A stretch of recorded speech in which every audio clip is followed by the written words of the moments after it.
ಗುರುವೇ ದೀಕ್ಷಾ ಗುರುವೇ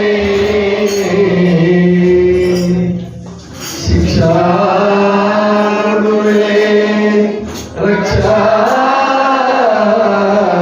ಗುರುವೇ ಸರ್ವಾಗಮೋಕ್ತ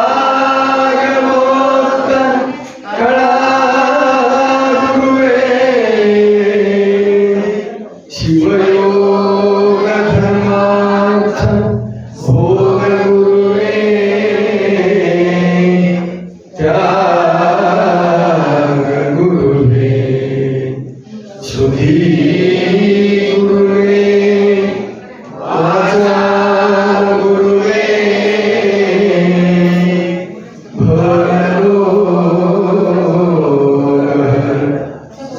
ಶರಣಾದೆ ಬಸವ ಗುರು ನಿಮಗೆ. ವಿಶ್ವಗುರು ಮಹಾಮನುವಾದಿ ಬಸವಣ್ಣನವರನ್ನು ಹೃದಯ ಮಂದಿರದಲ್ಲಿ ಸ್ಮರಿಸುತ್ತಾ, ಮಹಾಮಹಿಮರು, ಬಯಲುಕಾಯಿ ಸಿದ್ಧರು, ಶೂನ್ಯಪೀಠಾಧ್ಯಕ್ಷರು ಆದಂತಹ ನಮ್ಮ ಪ್ರಭುದೇವರನ್ನು, ಚಿನ್ಮಯ ಜ್ಞಾನಿ ಶಿವಸ್ಥಳ ಚಕ್ರವರ್ತಿ ಚನ್ನಬಸವಣ್ಣನವರನ್ನು ಹೃದಯ ಮಂದಿರದಲ್ಲಿ ಸ್ಮರಿಸಿ, ಸೇರಿರುವ ಎಲ್ಲ ಸದ್ಭಕ್ತ ಬಂಧುಗಳೇ, ತಾಯಿಂದರೆ, ಮಕ್ಕಳೇ, ಎಲ್ಲರಿಗೂ ಇವತ್ತು ಮಹಾದೇವಿ ಅಕ್ಕನವರ ವಂಶಸ್ಥರಿಂದನೇ ಕಾರ್ಯಕ್ರಮ ಅಂದ್ರೆ ಪ್ರಾರ್ಥನೆ ಆಯ್ತು ಲತಕ್ಕಂದು. ಇವತ್ತು ಇನ್ನೊಂದು ಸ್ಪೆಷಲ್ ನಿಮಗೆಲ್ಲ. ಇಲ್ಲಿ ನಮ್ಮ ನಡುವೆ ಒಬ್ರು ಬಸವಶ್ರೀ ಅಂತ ಬಂದಿದ್ದಾರೆ. ಅವರು ವಿದ್ಯಾಭ್ಯಾಸ ಇಂಜಿನಿಯರಿಂಗ್, ಕೆಲವು ಕಾಲ ಕರ್ತವ್ಯವನ್ನು ನಿಭಾಯಿಸಿದ್ದಾರೆ ಇಂಜಿನಿಯರ್ ಆಗಿ. ಈಗ ಮಕ್ಕಳು ಮತ್ತು ಜವಾಬ್ದಾರಿ, ಮನೆ ಜವಾಬ್ದಾರಿ ಅಂತ ಹೇಳಿ ಗೃಹಿಣಿಯಾಗಿ ಅವರು ಕೆಲಸ ಮಾಡ್ತಾ ಇದ್ದಾರೆ. ಅವ್ರ ಮನೆಯವರು ಸಾಹಿತಿನೂ ಹೌದು, ರೈಲ್ವೆ ಡಿಪಾರ್ಟ್ಮೆಂಟ್ ಅಲ್ಲಿ ಇಂಜಿನಿಯರ್ ಅವರು. ಈಗ ಹುಬ್ಳಿಗೆ ಬಂದಿದ್ದಾರೆ ಸಚ್ಚಿದಾನಂದ್ ಅಂತ ಹೇಳಿ. ಅವರು ಉಪವಾಸಕ್ಕೆ ಬಂದಿದ್ದಾರೆ. ಇವತ್ತು 5ನೇ ದಿನ 6ನೇ ದಿನ ಇರ್ಬೋದು, ಎಷ್ಟು 5ನೇ ದಿನ. ಯಾರಾದ್ರೂ ಯೂಟ್ಯೂಬ್ ಅಲ್ಲಿ ಇವತ್ತು ಬೆಳಗ್ಗೆ ಅಪ್ಲೋಡ್ ಆಗಿದ್ರೆ, ನಾನಿವತ್ತು ವಿಶ್ರಾಂತಿ ತಗೊಂಡಿದ್ದೆ ಸ್ವಲ್ಪ ಸುಸ್ತಾಗಿ. ಅವರೇ ಇವತ್ತು ಬೆಳಗಿನ ಚಿಂತನೆ ನಡೆಸ್ಕೊಟ್ಟಿದ್ದಾರೆ.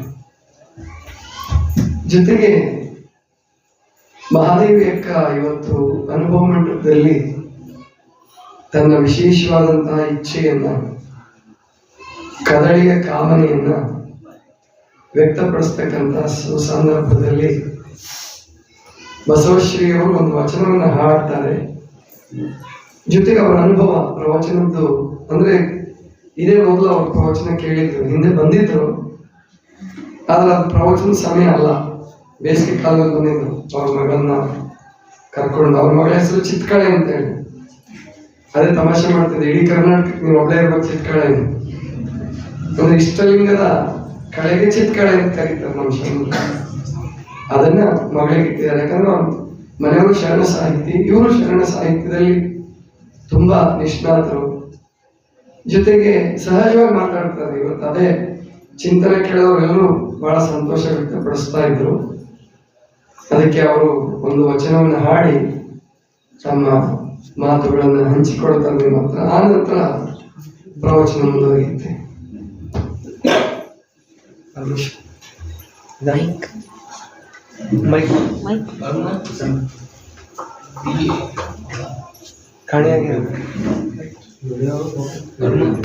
ಪರಮೇಶ್ವರ್ ಮಾಯಾ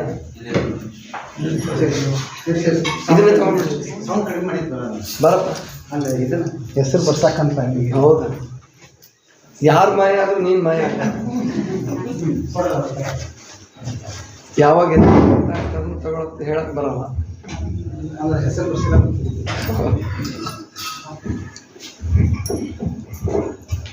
ಓಂ ಶ್ರೀ ಗುರು ಬಸವಲಿಂಗಾಯ ನಮಃ. ಸೃಷ್ಟಿಕರ್ತ ಪರಮಾತ್ಮನನ್ನು ನೆನೆಯುತ್ತಾ, ಧರ್ಮಗುರು ಧರ್ಮಪಿತ ಅಪ್ಪ ಬಸವಣ್ಣನವರನ್ನು ಸ್ಮರಿಸುತ್ತಾ, ಪೂಜ್ಯ ಬಸವಾನಂದ ಗುರುಗಳ ಚರಣಗಳಿಗೆ ವಂದಿಸುತ್ತಾ, ಇಲ್ಲಿ ನೆರೆದಿರುವ ಎಲ್ಲ ಶರಣ ಶರಣೆಯರಿಗೂ ಭಕ್ತಿಪೂರ್ವಕ ಶರಣೋ ಶರಣಾರ್ಥಿಗಳು. ಅಪ್ಪಾಜಿಯವರು ಇವಾಗ ತರಂಗಿಣಿ ಅವರ ತರಂಗಿಣಿಯ ಪ್ರವಚನದಲ್ಲಿ ಇವಾಗ ಅವರು ಇರುವ ಸನ್ನಿವೇಶದಲ್ಲಿ ಅಂದರೆ ಇವಾಗ ಅಕ್ಕಮಹಾದೇವಿ ತಾಯಿಯವರು ಅನುಭವ ಮಂಟಪದಲ್ಲಿದ್ದಾರೆ. ಅವರು ಇವಾಗ ಯೋಗಾಗ ತ್ರಿವಿಧಿಯನ್ನ ಬರೀತಾ ಇದ್ದಾರೆ. ಅವರಿಗೆ ಅನಿಸಿದ ಹಾಗೆ ಒಂದು ವಚನವನ್ನು ಅವರು ಈ ಸನ್ನಿವೇಶದಲ್ಲಿ ಇದೆ, ಅದೇ ವಚನ ನಾನು ಇವಾಗ ಹಾಡ್ತೀನಿ.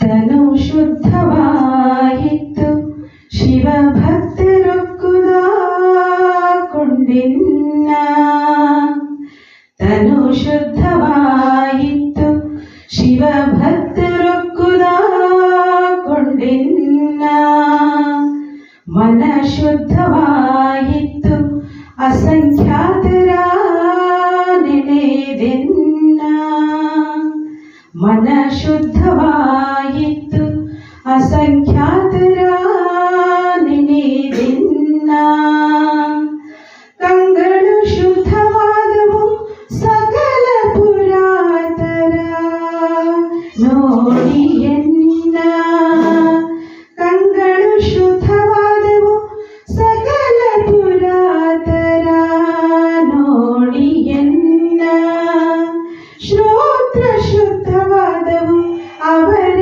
ಕೀರ್ತಿಯ ಕೇಳಿಯನ್ನ, ತನು ಶುದ್ಧವಾಯಿತು ಶಿವ ಭಕ್ತರೊಕ್ಕುದ ಕೊಂಡೆನ್ನ,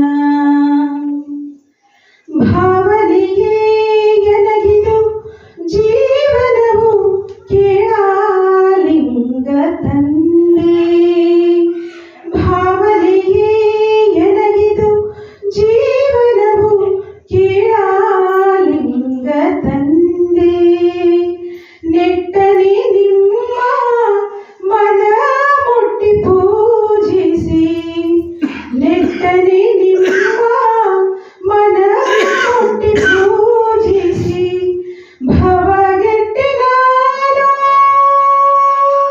ಚಂದ ಮಲ್ಲಿಕಾರ್ಜುನ, ಭವಗೆಟ್ಟಿ ನಾನು ಚಂದ ಮಲ್ಲಿಕಾರ್ಜುನ, ತನು ಶುದ್ಧವಾಗಿತ್ತು ಶಿವ ಭಕ್ತರೊಕ್ಕುದ ಕೊಂಡೆನ್ನ, ಮನ ಶುದ್ಧವಾಗಿತ್ತು ಅಸಂಖ್ಯಾತರ ನೆನೆದೆನ್ನ.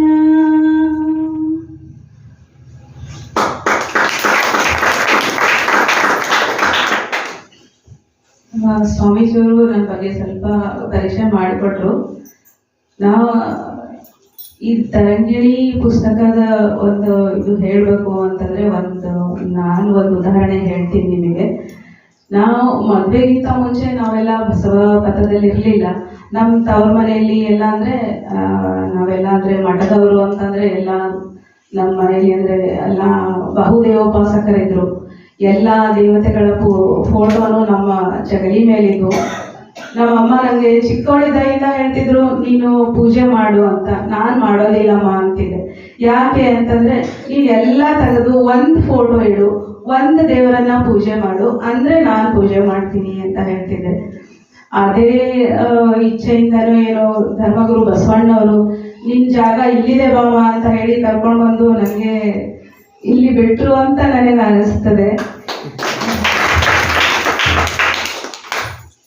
ತರಂಗಿಣಿ ನಾನು ಓದಿದ್ದು ಅಂದರೆ ನಮಗೆ ಮುಂಚೆಯಿಂದ ಧರ್ಮ ಗೊತ್ತಿರಲಿಲ್ಲ, ಹಾಗಾಗಿ ನಾನು ತರಂಗಿಣಿ ಮದುವೆಗಿನ ಮುಂಚೆ ಓದಿರಲಿಲ್ಲ. ನಾನು ಫಸ್ಟು ಪ್ರೆಗ್ನೆನ್ಸಿ ಇರುವಾಗ ನಮ್ಮ ಯಜಮಾನರು ತಂದು ನನಗೆ ಪುಸ್ತಕ ಕೊಟ್ಟರು, ಒಳ್ಳೆ ಪುಸ್ತಕ ಓದಬೇಕು ನೀನು, ಇದು ಓದು ಅಂತ.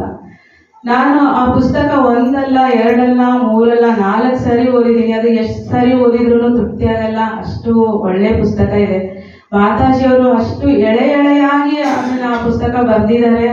ಆ ಗ್ರಂಥಕ್ಕೆ ಅದು ಆ ಗ್ರಂಥನೇ ಸಾಟಿ ಅನ್ನೋ ರೀತಿಲಿ ಆ ತರಂಗಿಣಿ ಕಾದಂಬರಿ ಇದೆ. ನೀವು ಎಲ್ಲರೂ ಓದಿ ಒಂದ್ಸರಿ ನೀವು ಮತ್ತೆ ಮತ್ತೆ ಓದ್ಬೇಕು ಅಂತ ನಿಮಗೂ ಅನ್ಸುತ್ತೆ. ಅದು ಓದಿ ಆದ್ಮೇಲೆ ನಾನು ನಮ್ಮ ಯಜಮಾನ್ರಿಗೆ ಹೇಳಿದೆ, ನೀವು ಮದುವೆಗಿಂತ ಮುಂಚೆ ಏನಾದ್ರು ನಾನು ಈ ಪುಸ್ತಕ ಓದಿದ್ರೆ ನಾನು ನಿಮ್ಮಲ್ಲಿ ಮದುವೆನೇ ಆಗ್ತಿರ್ಲಿಲ್ಲ ಅಂತ.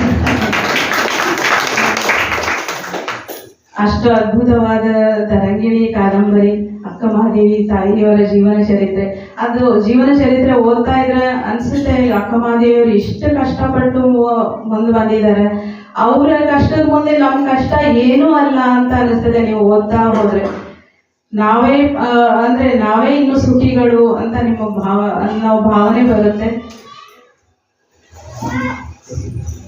ಇಷ್ಟು ಹೇಳಿ ಎಲ್ಲರೂ ತರಂಗಿ ಸಾಧ್ಯವಾದಷ್ಟು ಒಂದು ಪುಸ್ತಕ ತಗೊಂಡು ಒಬ್ರಿಗೊಬ್ರು ಪಾಸ್ ಮಾಡ್ಕೊಂಡಾದ್ರೂ ಓದಿ, ಇಲ್ಲ ನಿಮ್ ಕೈಲಿ ಆಗುತ್ತೆ ಅಂದ್ರೆ ಖರೀದಿ ಮಾಡಿ ಆದ್ರೂ ಓದಿ. ಒಂದ್ಸರಿ ತರಂಗಿಣಿ ಪುಸ್ತಕ ಓದ್ರಿ. ಗುರುಗಳು ಒಳ್ಳೆ ವಿಷಯ ಆಯ್ಕೆ ಮಾಡಿ ನಿಮ್ಗೆ 2 ವರ್ಷದಿಂದ ಪ್ರವಚನ ಮಾಡ್ತಾ ಇದ್ದಾರೆ, ನೀವು ಕೇಳ್ತಾ ಇದ್ದೀರಿ. ಒಂದ್ಸರಿ ನೀವು ಆ ಪುಸ್ತಕನ ಪೂರ್ತಿ ಎಳೆಯಾಗಿ ಓದಿದ್ರೆ ಇನ್ನೂ ನಿಮ್ಗೆ ಅದರ ಅನುಭವ ಗೊತ್ತಾಗತ್ತೆ, ನೀವು ಒಳ್ಳೆ ಅನುಭವ ಪಡ್ಕೋತೀರಿ ಅಂತ ಹೇಳಿ ನಾನು ಮಾತಾಡ್ತೀನಿ. ಶರಣು ಶರಣ. ಶ್ರೀಶೈಲ ಯಾತ್ರೆಗೆ 3,000 ರೂಪಾಯಿ ದುಡ್ಡು ಕೊಡೋರಿಗೆ ತರಂಗಿಣಿ ಪುಸ್ತಕ ತಗೊಳ್ಳೋದೇನು ಕಷ್ಟ ಆಗಲ್ಲ. ಒಬ್ರಿಗೊಬ್ರೆ ಪಾಸ್ ಮಾಡೋ ಅಗತ್ಯ ಇಲ್ಲ ಅಂತ ಕಾಣುತ್ತೆ. ಅಷ್ಟು ಚೆನ್ನಾಗಿದೆ ತರಂಗಿಣಿ. ಮತ್ತೆ ನಿಮ್ಮ ಮಕ್ಕಳಿಗೆ ನೀವು ಅದನ್ನ ಪರಿಚಯ ಮಾಡಿಕೊಡ್ಬೇಕು. ಅವರು ಹೇಳಿದ ನಿಜ. ತರಂಗಿಣಿ ಓದಿದ್ಮೇಲೆ ಯಾರಿಗಾದ್ರೂ ಏನನ್ಸುತ್ತೆ ಅಂದ್ರೆ ಮಹಾದೇವಿ ಅಕ್ಕನ ಕಷ್ಟದ ಮುಂದೆ ನಮ್ದೇನು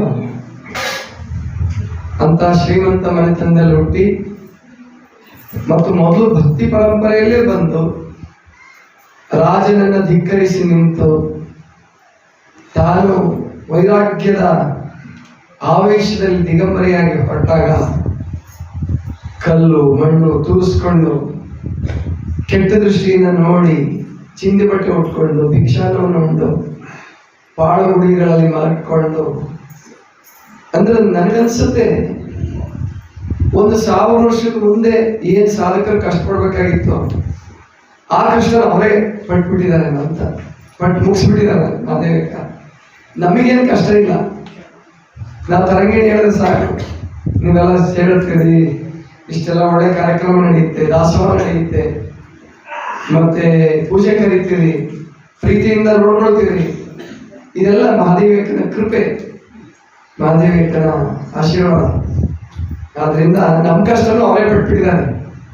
ಅಂಥ ತರಂಗಿಣಿಯನ್ನ ನಾವೆಲ್ಲ 2 ವರ್ಷಗಳಿಂದ ಈ ಬಾಗಲಕೋಟೆಯಲ್ಲಿ 2 ವರ್ಷ ಹೇಳಿದ್ದೆ, ಹುಲಿಕಟ್ಟಿಲಿ 1 ವರ್ಷ ಹೇಳಿದೆ, ಅಲ್ಲಿ ಒಂದೇ ವರ್ಷದಾಗಿದೆ. 1 ವರ್ಷ ಮಾಡೋಕ್ಕಾಗಲಿಲ್ಲ. ಅಲ್ಲಿ ಏನು ಅಲ್ಲಿ ಇದು ಬಂತು ಕಾಣುತ್ತೆ, ಏನು ಕೊರೋನಾ 19ರಲ್ಲಿ ಮಾಡಿದ್ವಿ ಅನ್ಸುತ್ತಲ್ವಿ, ಕೊರೋನಾ ಬಂತು. ಹಾಗಾಗಿ 25 ಇಸ್ವಿಲಿ ಮಾಡಕ್ ಹೋಗ್ಲಿಲ್ಲ. ಮತ್ತು ಅವ್ರದ್ದು ಆಸಕ್ತಿ ಅಷ್ಟೊಂದೇನು ಬರಲಿಲ್ಲ. ಹಂಗಾಗಿ ಏನು ಕೊರೋನಾ ಇದ್ರೂ ಮಾಡ್ಬೋದಾಗಿತ್ತು. ನೋಡೋಣ ಅವ್ರ ಆಸಕ್ತಿ ಹೇಗೆ ಬರುತ್ತೆ ಅಂತಂದ್ರೆ ಬರಂಗೆ ಕಾಣಲಿಲ್ಲ. ಅದಕ್ಕೋಸ್ಕರ ನಾನು ಸುಮ್ಮನೆ ಬಿಟ್ಟೆ. ಮುಂದೆ ಅವ್ರಿಗೂ ಈ ತರಂಗಿಣಿ ಕೇಳಿಸ್ಬೇಕು. ಈಗ ಅವರು ಆಸಕ್ತಿ ವಹಿಸ್ತಾ ಇದ್ದಾರೆ. ಜೊತೆಗೊಂದು ಸಂಕಲ್ಪ ನಿಧಾನವಾಗಿ ಅಲ್ಲಿ ಅರಳ್ತಾ ಇದೆ. ಏನು ಅಂದ್ರೆ, ಈ ಹಿಂದೆ ನಾವು ಅಲ್ಲೊಂದು ಪೂಜೆ ಮಾಡಿದ್ವಿ, ನಿಮಗೆಲ್ಲ ಗೊತ್ತಿರಬೇಕು, ಉಡುಪಿ ಚನ್ನಬಸವೇಶ್ವರ ಅನುಭವ ಮಂಟಪ ಅಂತ ಹೇಳಿ. ಏನಲ್ಲಿ ಮಡ್ಡಿ ಇದೆಯಲ್ಲ, ಬಸವಣ್ಣನ ಮಡ್ಡಿ, ಅಲ್ಲಿ ಉಡುಪಿ ಚನ್ನಬಸವೇಶ್ವರ ಅನುಭವ ಮಂಟಪ ಮಾಡಬೇಕು ಅಂತ ಹೇಳಿ ವಿಚಾರ ಮಾಡಿ 2010ರಲ್ಲೇ ಕಾಣುತ್ತೆ ಪೂಜೆ ಮಾಡಿದ್ವಿ ಅಲ್ಲಿ. ಆದರೆ ಕಾರಣಾಂತರದಿಂದ ನಾನು ಅದಕ್ಕೆ ತಲೆ ಕೆಡಿಸ್ಕೊಂಡಿರಲಿಲ್ಲ. ಯಾಕೆ ಅಂತಂದ್ರೆ, ಸುಮ್ಮನೆ ಕಟ್ಟಡ ಕಟ್ಟಿ ಬಿಡೋದು, ಗುಡಿ ಎಲ್ಲ ಗುಡಿಗಳಾಗ ಅದೊಂದು ಗುಡಿ ಬಿಟ್ಟರೆ ಉಪಯೋಗ ಆಗಲ್ಲ. ಅದಕ್ಕೆ ಯಾರಾದರೂ ಜಂಗಮ ಮೂರ್ತಿಗಳು ಬರೋದಾದ್ರಲ್ಲಿಗೆ, ಅವು ಶರಣರಿರ್ಬೋದು ಅಥವಾ ತಾಯಂದಿರಿರ್ಬೋದು, ಯಾರಾದರೂ ಬರ್ತೀವಿ ಅಂದ್ರೆ ಮಾತ್ರ ಅಲ್ಲಿ ಅದನ್ನು ಪ್ರಾರಂಭಿಸ್ಬೇಕು ಅಂತೇಳಿ ವಿಚಾರ ಮಾಡ್ತಾ ಇದ್ವಿ. ಈಗ ಒಬ್ರು ಮಾತಾಜಿಯವರು ಅಲ್ಲಿ ಸಂಕಲ್ಪ ಮಾಡಿದ್ದಾರೆ ಅಲ್ಲಿ ಬರಲಿಕ್ಕೆ. ಪ್ರಾಯಶಃ ಇನ್ನು ಕೆಲವೇ ದಿವಸಗಳಲ್ಲಿ ಅಲ್ಲೂ ಕೂಡ ಟ್ರಸ್ಟ್ ಮಾಡಿ ಉಡುಪಿ ಚನ್ನಬಸವೇಶ್ವರ ಅನುಭವ ಮಂಟಪ ಆಗತ್ತೆ. ಯಾಕಂದ್ರೆ ಆ ಊರಿನವರಂತೂ ಆ ಮಡ್ಡಿ ಉಳಿಸ್ಕೊಂಡು ಬಂದಿದ್ದಾರೆ. ಜೊತೆಗೆ ನಮ್ಮ ರೊಟ್ಟಿ ಸೋಮಣ್ಣ ಏನ್ ಮಾಡಿದ, ಆ ಪೂಜೆ ಆದ್ಮೇಲೆ ಇದು ಶ್ರೀ ಗುರು ಬಸವ ಮಹಾಮನೆ ಮನಗುಂಡಿ ಮಹಾಮನೆಯ ಬ್ರಾಂಚ್ ಅನ್ನೋ ರೀತಿಯಲ್ಲಿ ಪಂಚಾಯತಿನಲ್ಲಿ ರಿಜಿಸ್ಟರ್ ಪುಸ್ತಕಗಳು ಕೂಡಿಸ್ಬಿಟ್ಟಿದ್ದಾರೆ ಒಂದು 2 ಎಕರೆ ಜಾಗನ. ಅದನ್ನ ಆ ಜಾಗನ ಕೂತಿದೆ ಹುಡುಗಿ ಚನ್ನಬಸವೇಶ್ವರ ಅನುಭವ ಮಂಟಪ ಪ್ರಾಯಶಃ ಅವಾಗ ಅವರೇ ಅಧ್ಯಕ್ಷರು ಕಾಣುತ್ತೆ ಕೂತಿದೆ. ಅದು ಇವಾಗ ನನಗೆ ಗೊತ್ತಾಯ್ತು, ಕೂಡಿಸೋದು ಬಹಳ ಒಳ್ಳೇದಾಯ್ತು. ಅದನ್ನ ಮಾಡಿದರೆ ತುಂಬಾ ಅದ್ಭುತ. ಇದು ಮಹಾಮನೆ, ಅದು ಅನುಭವ ಮಂಟಪ, ಎರಡೂ ಕೆಲಸ ಆದಂಗೆ ಆಗತ್ತೆ. ಅದನ್ನ ಮಾಡೋಣ, ನೀವೆಲ್ಲ ನಿಮಗೆಲ್ಲ ತಿಳಿಸ್ತೀವಿ. ಎರಡು ಅವಳಿ ಜವಳಿ ಬೆಳೆದ ಹಾಗೆ ಬೆಳೀಲಿ ಅಂತಕ್ಕಂಥ ಒಂದು ಸಂಕಲ್ಪ ನಡೀತಾ ಇದೆ. ಅದಕ್ಕೆ ಇನ್ನು ಭಕ್ತಿ ಮಾರ್ಗಕ್ಕೆ ಅವರಾಗೆ ಬರಲಿ ಅಂತ ಕೂತ್ರೆ ಆಗಲ್ಲ. ಇವತ್ತಲ್ಲ, 12ನೇ ಶತಮಾನದಲ್ಲಿ, ಇನ್ನೂ ಹಿಂದಕ್ಕೆ ಹೋದ್ರೆ ಬುದ್ಧನ ಕಾಲಕ್ಕೆ 1,500-2,000 ವರ್ಷಗಳ ಹಿಂದೆ ಕೂಡ ಬುದ್ಧನೇ ಹುಡುಕೊಂಡೋಗಿ ಪ್ರಚಾರ ಮಾಡಿದರೆ ಹೊರತು ಮಹಾವೀರ ಆಗಲಿ ಬುದ್ಧ ಆಗಲಿ ಧರ್ಮದ ಕಡೆ ಜನ ಬರೋದು ಕಷ್ಟ ಯಾವತ್ತೂ ಕೂಡ. ಇವತ್ತೇ ಅಂತಲ್ಲ, ನಾವಾಗೆ ಹೋದ್ರೆ ಖಂಡಿತವಾಗಿಯೂ ಕೆಲಸ ಆಗತ್ತೆ. ಸ್ವಲ್ಪ ಇವಾಗ ಸ್ವಲ್ಪ ಕಡಿಮೆ ಆಗ್ಬೋದು, ಅಂದ್ರೆ ಈಗೇನು ಟಿವಿ ಆಮೇಲಿಂದ ಮೊಬೈಲು ಎಲ್ಲರೂ ಟೈಮ್ಗಳಲ್ಲಿ ಬಹಳ ಸಾಧನಗಳಿದಾವೆ. ಹಿಂದಿನ ಕಾಲದಲ್ಲಿ ಈ ಸಾಧನಗಳು ಇರಲಿಲ್ಲ, ರೇಡಿಯೋ ಕೂಡ ಇರಲಿಲ್ಲ, ಕಲ್ಪನೆನೇ ಇರಲಿಲ್ಲ. ಮತ್ತು ಅವಾಗ ಶ್ರಮ ಇತ್ತು. ಮಠದಲ್ಲಿ ಊಟ ಕೊಡ್ತಾರೆ ಅಂದ್ರೆ ಸಾಕು, 1000 ಜನ ದುಡಿಯಕ್ಕೆ ಬರ್ತಿದ್ರು. ಅರಮನೆಯಲ್ಲಿ ಕೆಲಸ ಕೊಡ್ತಾರೆ, ಊಟ ಕೊಡ್ತಾರೆ ಅಂದ್ರೆ 1000 ಜನ ದುಡಿಯಕ್ಕೆ ಬರ್ತಿದ್ರು. ಈಗ ಸಂಬಳ ಕೊಡ್ತೀವಿ ದುಡಿಯಕ್ಕೆ ಬರೋದು ಕಷ್ಟ. ಅಂತ ಕಾಲದಲ್ಲಿ ನಾವು ಇದ್ದೀವಿ. ಆದ್ರೂ ಪ್ರಯತ್ನ ಮಾಡೋಣ. ಧರ್ಮದ ಸಾಹಸ ಏನಪ್ಪಾ ಅಂತಂದ್ರೆ ಪ್ರವಾಹದ ವಿರುದ್ಧವಾಗಿ ಈಜತಕ್ಕಂಥದ್ದೇ ಧರ್ಮದ ಸಾಹಸ. ಯಾವತ್ತೂ ಧರ್ಮಕ್ಕೆ ಸುಲಭವಾಗಿ ಜಯ ಸಿಕ್ಕೋದಿಲ್ಲ. ಅದು ಪ್ರವಾಹದ ವಿರುದ್ಧ ಈಜಲೇಬೇಕು, ನಾವು ಹೋರಾಟ ಮಾಡಲೇಬೇಕು. ಅಂದ್ರೆ ಮಾತ್ರ ನಾವು ಯಶಸ್ವಿ ಆಗ್ತೀವಿ. ಆ ನಿಟ್ಟಿನಲ್ಲಿ ಅಲ್ಲಿ ನಾಯಕನ ಹುಲಿಕಟ್ಟಿಯಲ್ಲೂ ಕೂಡ ಬಸವಣ್ಣನ ಮಡ್ಡಿ ಅಂತ ಉಳಿಸ್ಕೊಂಡಿದ್ದಾರೆ. ವರ್ಷ ಶ್ರಾವಣ ಮಾಸದಲ್ಲಿ ಅಲ್ಲಿ ಪೂಜೆ ಮಾಡಿ ಪಲ್ಲಕ್ಕಿ ತಗೊಂಡೋಗಿ ಅದೆಲ್ಲ ಸಂಪ್ರದಾಯ ಉಳಿಸ್ಕೊಂಡು ಬಂದಿದ್ದಾರೆ. ಅದಕ್ಕೆ ಅವ್ರಿಗೆ ಆ ಭಕ್ತಿಯನ್ನ ಉಪಯೋಗಿಸ್ಕೊಂಡು ಒಂದು ಒಳ್ಳೆಯ ಕೆಲಸ ಮಾಡೋಣ ಅನ್ನುವಂಥ ಸಂಕಲ್ಪವನ್ನು ಮಾಡಿದ್ದೀವಿ. ನೋಡೋಣ ಮುಂದೆ ಚನ್ನಬಸವಣ್ಣವರ ಇಚ್ಛೆ, ಬಸವಣ್ಣವರ ಕೃಪೆ ನಡೆಯುತ್ತೆ. ಇನ್ನು ಇವತ್ತು ನಾವು ನೋಡ್ಬೇಕಾದ ಮುಖ್ಯವಾದ ಅಧ್ಯಾಯಗಳು ಅಂದ್ರೆ, ಇವತ್ತು ಒಂದು ಪ್ರಸಂಗ ನಡೆಯುತ್ತೆ ಮಹಾಮನೆಯಲ್ಲಿ. ಅದಕ್ಕೆ ಮಾತಾಜಿಯವರು ಅದ್ಭುತವಾದ ಹೆಸರು ಕೊಟ್ಟಿದ್ದಾರೆ, ದ್ವೇಷದ ಜ್ವಾಲೆ ಪ್ರೇಮದ ಜಲ. ದ್ವೇಷದ ಜ್ವಾಲೆ ಪ್ರೇಮದ ಜಲ. 50ನೇ ಅಧ್ಯಾಯ ಇದು. 60 ಅಧ್ಯಾಯಗಳಿದೆ, ಇದು 50ನೇ ಅಧ್ಯಾಯ. ಇನ್ನು ಇದು ಬಿಟ್ಟು 10 ಅಧ್ಯಾಯಗಳಿದೆ. ಅಷ್ಟು ಮುಗಿತವನ್ರಿ, ಮುಗಿಯಲ್ಲ, ನಾವು ಮುಗಿಸ್ತೀವಿ, ಗೊತ್ತಾಯ್ತಲ್ಲ. ಮತ್ತೆ ಏನ್ ಮಾಡೋಕ್ಕಾಗಲ್ಲ, ಪ್ರವಚನಕಾರರು ಮುಗಿಸ್ಬೇಕಾಗತ್ತೆ. ಯಾಕಂದ್ರೆ ಮುಂದಿನ ವರ್ಷಕ್ಕೆ ಸಾಕಾಗಲ್ಲ ಅದು. ಪ್ರಾಯಶಃ ಮುಂದಿನ ವರ್ಷಕ್ಕೆ ನಾನು ನಿಮ್ಮ ಮೊದಲು ಪ್ರವಚನ ಹೇಳಲಿಕ್ಕಿಲ್ಲ. ಯಾಕಂದ್ರೆ ಬೇರೆ ಬೇರೆ ಕಡೆಯಿಂದ ಬೇಡಿಕೆ ಬಹಳ ಬರ್ತಾ ಇದೆ. ಇಲ್ಲಿ ಯಾರಿಗಾದ್ರೂ ಬೇರೆಯವ್ರಿಗೆ ವ್ಯವಸ್ಥೆ ಮಾಡಿ ನಾನು ಬೇರೆ ಕಡೆ ಹೋಗ್ಬೇಕಾಗಿ ಬರಬಹುದು. ನೋಡೋಣ ಬಸವಣ್ಣ ಇಚ್ಛೆ ಏನಿದೆಯೋ. ಇಲ್ಲಿ ಒಂದು ಘಟನೆ ನಡೆಯುತ್ತೆ. ಮಹಾದೇವಿಕ ಅನುಭವ ಮಂಟಪದಲ್ಲಿ ಅತ್ಯಂತ ಸುಖವಾಗಿ ಆನಂದವಾಗಿ ಜೀವನದಲ್ಲಿ ಅನುಭವಿಸಲಾರದಂತ ಪರಮಾನಂದ ಸ್ಥಿತಿಯನ್ನು ಮಹಾದೇವಿಕ ಅನುಭವಿಸ್ತಾ ಇದ್ದಾರೆ. ಎಲ್ಲರೂ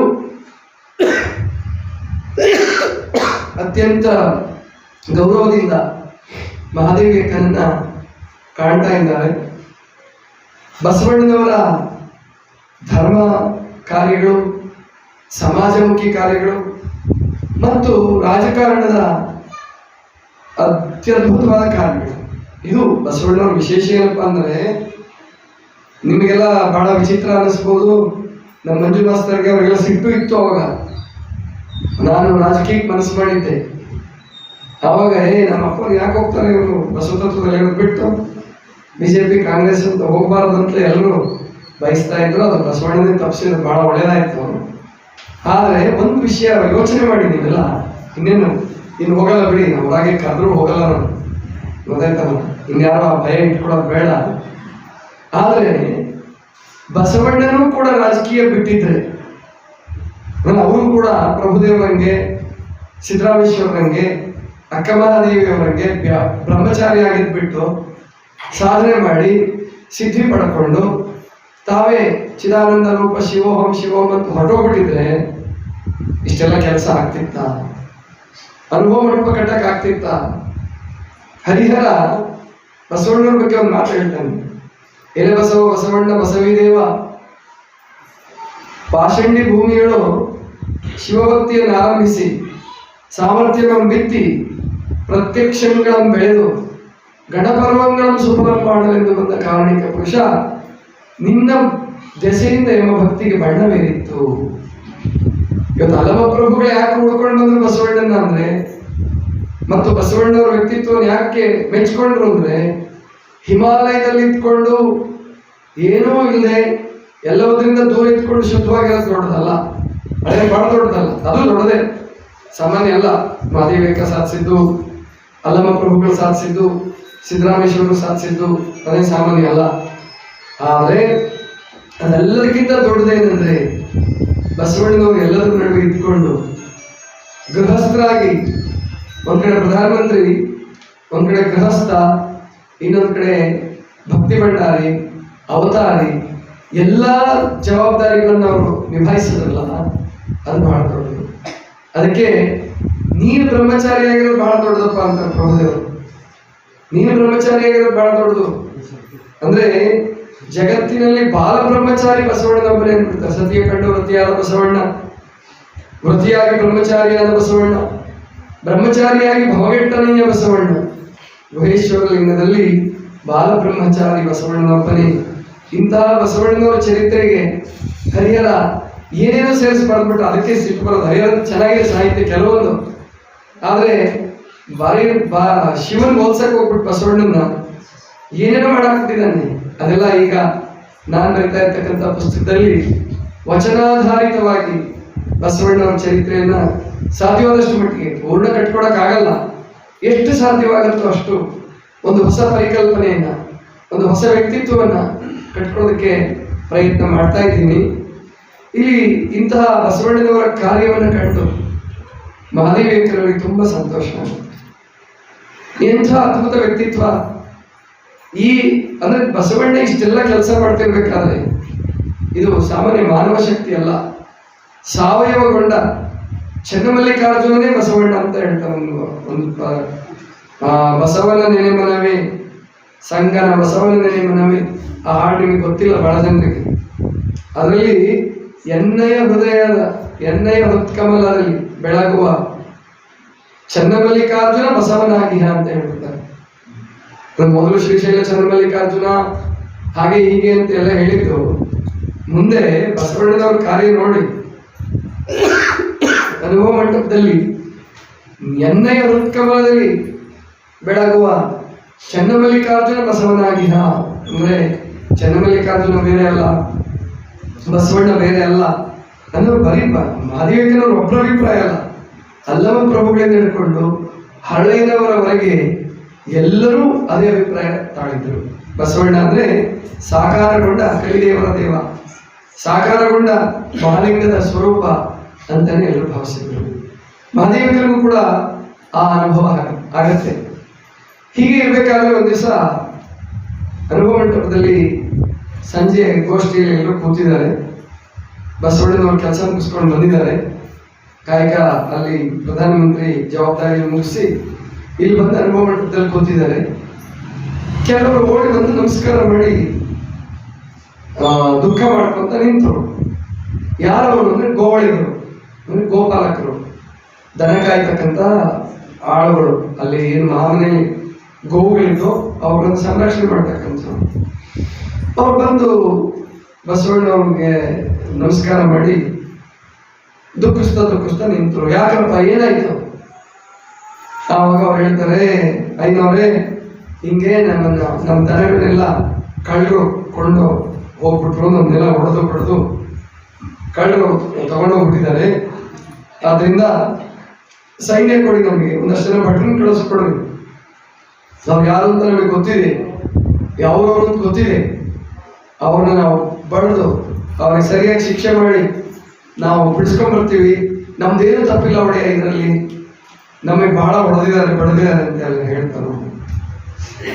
ಆವಾಗ ಬಸವಣ್ಣವರು ಒಂದು ಮಾತು ಹೇಳ್ತಾರೆ, ಅದು ವಚನ ರೂಪದಲ್ಲೂ ಕೂಡ ಇದೆ.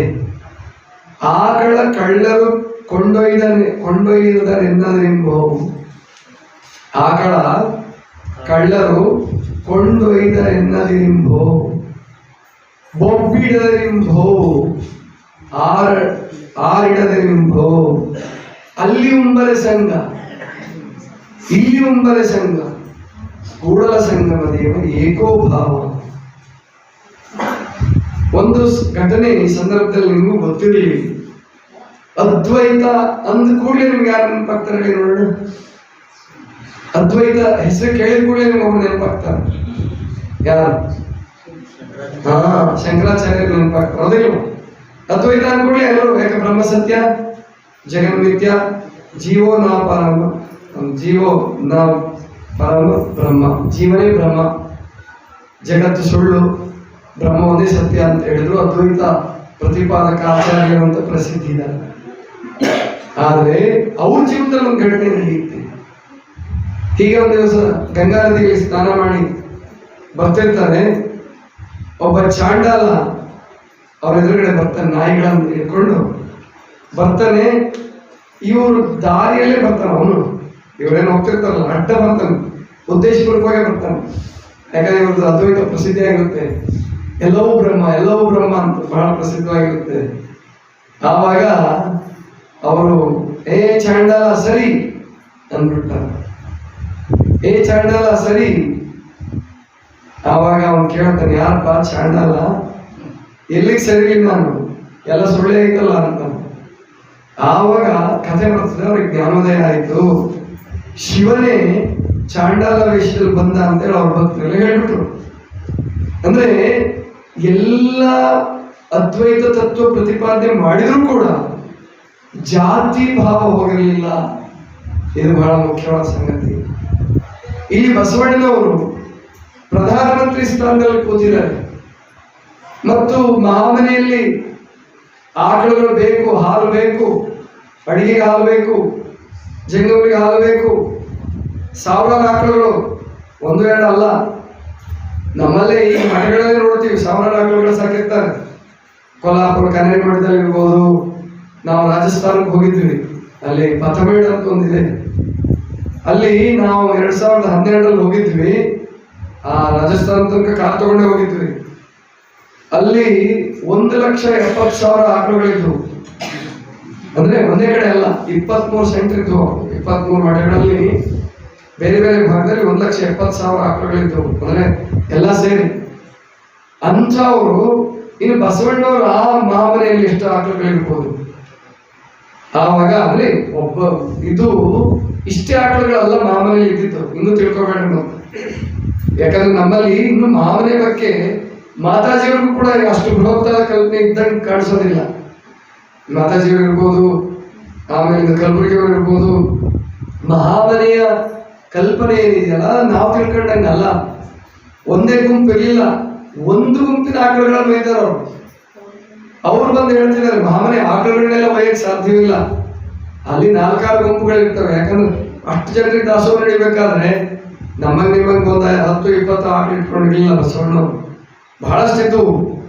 ಅದ್ರಲ್ಲಿ ಒಂದು ಗುಂಪಿನವರು ಆಕಳು ಕತ್ತು ಹೋಗಿದ್ದಾರೆ. ಆವಾಗ ಹೇಳ್ತಾರೆ ಬಸವಣ್ಣವರು, ಯಾಕಪ್ಪ ಆಕಳನ್ನ ಕಳ್ಳರು ತಗೊಂಡೋರು ಅಂತ ಹೇಳಬೇಡಿ, ಆಕಳನ್ನು ಕಳ್ಳರು ಕೊಂಡೊಯ್ದೆನ್ನದೆಂಬೋ, ಬೊಬ್ಬಿಡದೆಂಬೋ, ಕೂಗಾಡ್ಬೇಡ್ರು. ಯಾಕೆ ಕೂಗಾಡ್ತೀರಿ? ಆರಿಡದೆಂಬೋ, ದುಃಖಿಸ್ಬೇಡಿ. ಯಾಕೆ ಅವರಿಂದ ಆಕಳು ತಗೊಂಡೋಗಿದ್ದಾರೆ ಅಷ್ಟೇ, ಯಾಕೆ ಅವ್ರಿಗೆ ಹಾಲು ಬೇಕಾಗಿದೆ. ಅಲ್ಲಿ ಒಂಬಲೆ ಸಂಘ, ಇಲ್ಲಿ ಒಂಬಲೆ ಸಂಘ, ಕೂಡಲ ಸಂಗಮದೇವ ಏಕೋಭಾವ. ಎಂತ ಮಾತು ಹೇಳ್ತಾರೆ ನೋಡಿ. ಇದೆ ಇನ್ನೊಂದು ಪ್ರಸಂಗದಲ್ಲಿ ಬರ್ತದೆ. ಕಳ್ಳ ಮನೆಗೆ ಬಂದು ನೀಲಲೋಚನೆ ಅಮ್ಮನವರ ಕಿವಿಗೆ ಕೈ ಹಾಕಿದಾಗ ಕಳ್ಳ ಅಂತ ಎದ್ದು ಕೂತ್ರೆ ಅವರು ಓಡ್ತಾನೆ. ಕಳ್ಳ ಇಟ್ಕೊಂಡ್ಬರ್ತಾರೆ, ಭಟರು ಕಾವಲುಗಾರೆಲ್ಲ ಇಟ್ಕೊಂಡ್ಬರ್ತಾರೆ. ಅವನು ಕಾವಿ ಬಟ್ಟೆ ತರಿಸ್ಕೊಂಡು ಕಲ್ಲಿನ ಲಿಂಗ ಕಟ್ಕೊಂಡು ಬಂದಿರ್ತಾನೆ. ಆವಾಗ ಇವನೇನಮ್ಮ ನೀ ಕಳ್ಳ ಅಂತಿದ್ದು, ಕಳ್ಳನ ಮನೆಗೊಬ್ಬ ಬಲುಗಳ್ಳ ಬಂದರೆ ಕೂಡಲ ಸಂಗಮ ದೇವ ಅನ್ನೋದು ಮತ್ತಾರಿಲ್ಲ ಅಂದ್ಬಿಟ್ಟಿದ್ರು ಬಸವಣ್ಣ. ಅಂದ್ರೆ ನಾನು ಅವನು ಕಳ್ತನ ಮಾಡಿ ಇಟ್ಕೊಂಡಿದ್ದೀನಲ್ಲ, ನಾನು ನೀವು ಕಳ್ಳರೇನೆ. ನಾವು ಸಣ್ಣ ಕಳ್ಳರು, ಅವನು ದೊಡ್ಡ ಕಳ್ಳ. ಅದರಿಂದ ಸಾಕ್ಷಾತ್ ಕೂಡಲ ಸಂಗಮದೇವನೇ ಅವನು ತೆಗೆದುಕೊಡು ಅಂತ ಹೇಳ್ಬಿಟ್ಟಿರ್ತಾರೆ. ಇನ್ನು ಆಕಳುಗಳನ್ನ ಕಳ್ಳರು ತಗೊಂಡೋದ್ರೆ ಅವನೇನು ಜಗ್ತಾನ? ಕಳ್ಳರು ಕೊಂಡೊಯ್ದ್ರು ಅಂತ ಹೇಳ್ಬಿಡಪ್ಪ. ಅಲ್ಲಿ ಉಂಬಲೆ ಸಂಘ ಅಂದ್ರೆ ಅಲ್ಲಿ ಹಾರೂಟ ಮಾಡಿದ್ರು ಅವರು ಪರಮಾತ್ಮನೇ ಸಂಘ. ಇಲ್ಲಿ ಉಂಬಲೆ ಸಂಘ, ಕೂಡಲ ಸಂಗಮ ದೇವ ಏಕೋಭಾವ. ಅವನು ಒಬ್ಬನೇ ಅಪ್ಪ, ಎಲ್ಲ ಕಡೆ ಉಣ್ಣವನು ಅವನು ಒಬ್ಬನೇ. ಆವಾಗ ಮಡಿವಾಳ ಮಾಚಿದೇವರು ಹೇಳ್ತಾರೆ, ಬಸವಣ್ಣ ನಿಮ್ಮ ಈ ಮುಕ್ತ ಮನಸ್ಸಿಗೆ ನಾವು ಏನ್ ಹೇಳ್ಬೇಕು? ಅವ್ರಿಗೂ ನೀವು ತಿಳ್ಕೊಂಡಂಗೆ ಅವ್ರ ಪರಮಾತ್ಮ ವಂಶಸ್ತ್ರ ಅಲ್ಲ. ಇವ್ರಿಗೆ ಹೊಡೆದಿರೋದು ಪಡೆದಿರೋದು ನಿಮಗೆ ಕಾಣಿಸ್ತಾ ಇಲ್ವಾ? ಅವ್ರ ಉದ್ದೇಶಪೂರ್ವಕವಾಗಿ ಕಳತನ ಮಾಡ್ಕೊಂಡು ಹೋಗಿದ್ದಾರೆ. ಕಳಿಸ್ರಿ ಭಟ್ರನ್ನ, ಸೈನಿಕರನ್ನ ಕಳಿಸ್ರಿ, 4 ತದಕಿ ಆಕಳನ್ನೆಲ್ಲ ಹಿಡ್ಕೊಂಬರಲಿ. ಆವಾಗ ಬಸವಣ್ಣವ್ರು ಹೇಳ್ತಾರೆ, ಮಾಚಿದೇವರೇ ಅದೇನು ದೊಡ್ಡದಲ್ಲ, ಹೊಡೆದು ಬಿಡಿಸ್ಕೊಂಡ್ ಬರ್ಬೋದು. ಆದರೆ ಅವ್ರಿಗೆ ಅಗತ್ಯ ಇರ್ಬೋದು, ಯಾರಿಗೆ ಗೊತ್ತು? ಅವ್ರಿಗೆ ಅಗತ್ಯನೂ ಇರ್ಬೋದು. ಅದಕ್ಕೆ ನೀವು ಹೋಗಪ್ಪ, ಕರುಗಳನ್ನೆಲ್ಲ ತಗೊಂಡೋಗ್ಬಿಟ್ಟು ಆಕಳುಗಳ ಕಳ್ಳರಿದ್ದಾರೆ ನೋಡಿ, ಅವನಂತೂ ಮಂದೆ ಎಲ್ಲ ಒಂದು ಮನೆಯಲ್ಲಂತೂ ಕೂಡಕ್ಕಾಗಲ್ಲ. ಅವನು ಅಂದ್ರೆ ಒಂದು 100 ಆಕಳುಗಳಿರ್ತಾವ. ಅವನ್ನ ಕರುಗಳನ್ನೆಲ್ಲ ತಗೊಂಡೋಗ್ಬಿಟ್ಟು ಅಲ್ಲಿ ಬಿಟ್ಟು ಬಂದ್ಬಿಡಿ. ಆ ಕರುಗಳ ಪಾಪ ಗೋಳಾಡ್ತಿರ್ಬೋದು, ಅವುಗಳೆಲ್ಲ ಕರುಗಳನ್ನ ತಗೊಂಡೋಗಿ ಮುಗಿದ್ರೆ ಚೌಡಯ್ಯನವ್ರು ಹೇಳ್ತಾರೆ, ಮುಗಿದ ಕತೆ ಹಿಂಗಾದ್ರೆ ನೀವು ಕರುಗಳನ್ನ ಕೊಟ್ಟು ಕಳಿಸ್ರಿ, ನಾಳೆ ಇನ್ನು ಮಾಮನೆಗೂ ಕನ್ನ ಹಾಕ್ತಾರವ್ರು. ಇಲ್ಲ ಚೌಡಯ್ಯನವ್ರೆ, ನೀವು ಯಾರು ಅದನ್ನು ಭಾವಿಸ್ಬೇಡಿ. ಇಲ್ಲಿ ಭಿಕ್ಷುಕರೇ ಇಲ್ಲ ಅಂತಂದಾಗ ಕಳ್ಳರು ಮಾಮನೆಗೆ ಬರಲ್ಲ, ಆದ್ರಿಂದ ಕರುಗಳನ್ನು ತಗೊಂಡೋಗಿ ಕೊಡಿ ಅಂತ. ಸರಿ, ಕರುಗಳನ್ನು ತಗೊಂಡೋದ್ರು.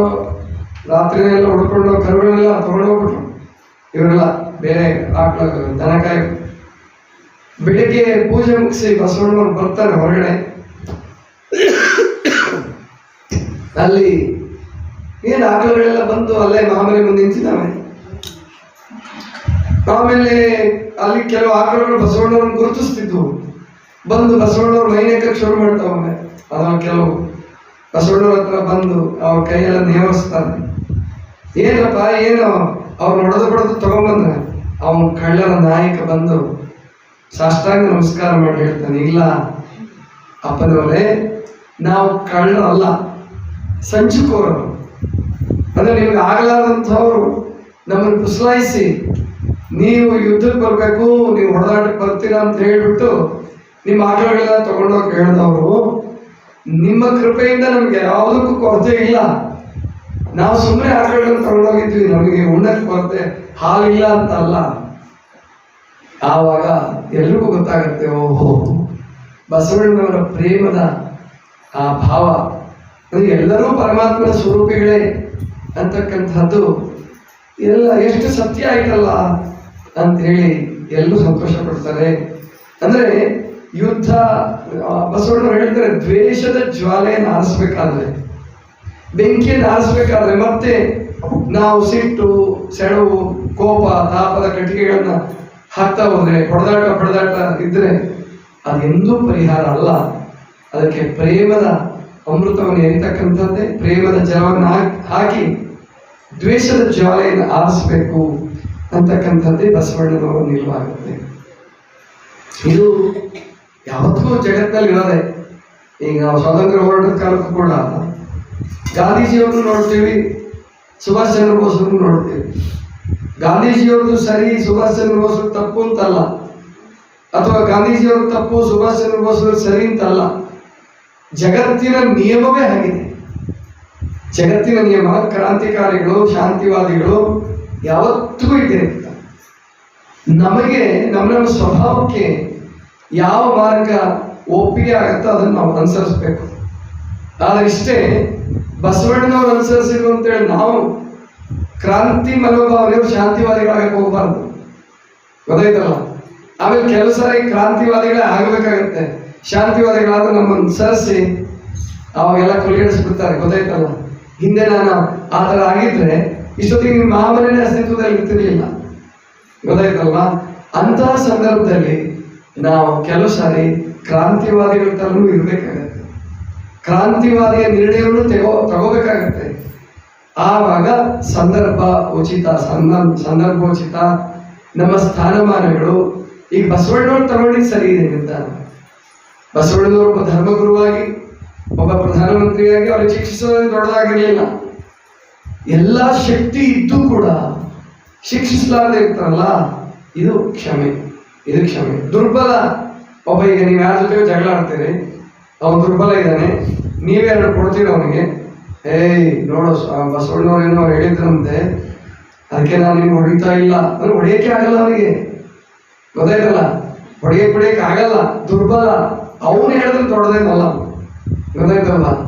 ಆದ್ರೆ ಎಲ್ಲ ಶಕ್ತಿ ಇದ್ದು, ಹೊಡೆಯೋ ತಾಕತ್ತಿತ್ತು, ಹೊಡೆಯೋ ಶಕ್ತಿ ಇದ್ದು, ಹೊಡೆದರೆ ಎಲ್ಲರೂ ಸರಿ ಇರ್ತಾರೆ ಅಂತ ಹೇಳಿದ್ರು. ಬಸವಣ್ಣವರು ಶಿಕ್ಷೆ ಕೊಟ್ಟಿದ್ರೆ ಯಾರು ಬೇಡ ಅಂತ ಹೇಳಿಲ್ಲ, ಎಲ್ಲರೂ ಬಸವಣ್ಣವರೇ ಸಮರ್ಥಿಸ್ತಿದ್ರು. ಆದ್ರೆ ಬಸವಣ್ಣವರು ಹಾಗೆ ಮಾಡಲಿಲ್ಲ, ಗೊತ್ತಾಯ್ತಲ್ವಾ. ಆದ್ರಿಂದ ನಾವಿಲ್ಲಿ ತಿಳ್ಕೋಬೇಕು, ಆಕಳನ್ನ ಕಳ್ಳರು ತಗೊಂಡೋದ್ರು ಅಂತ ಹೇಳಬೇಡಪ್ಪ. ಅದು ಆಕಳನ್ನ ಅಲ್ಲಿ ಉಂಬರೆ ಸಂಘ, ಈ ವಾಕ್ಯ ಚೆನ್ನಾಗಿ ನೆನ್ಪಿಟ್ಕೊಳ್ಳಿ ನೀವು.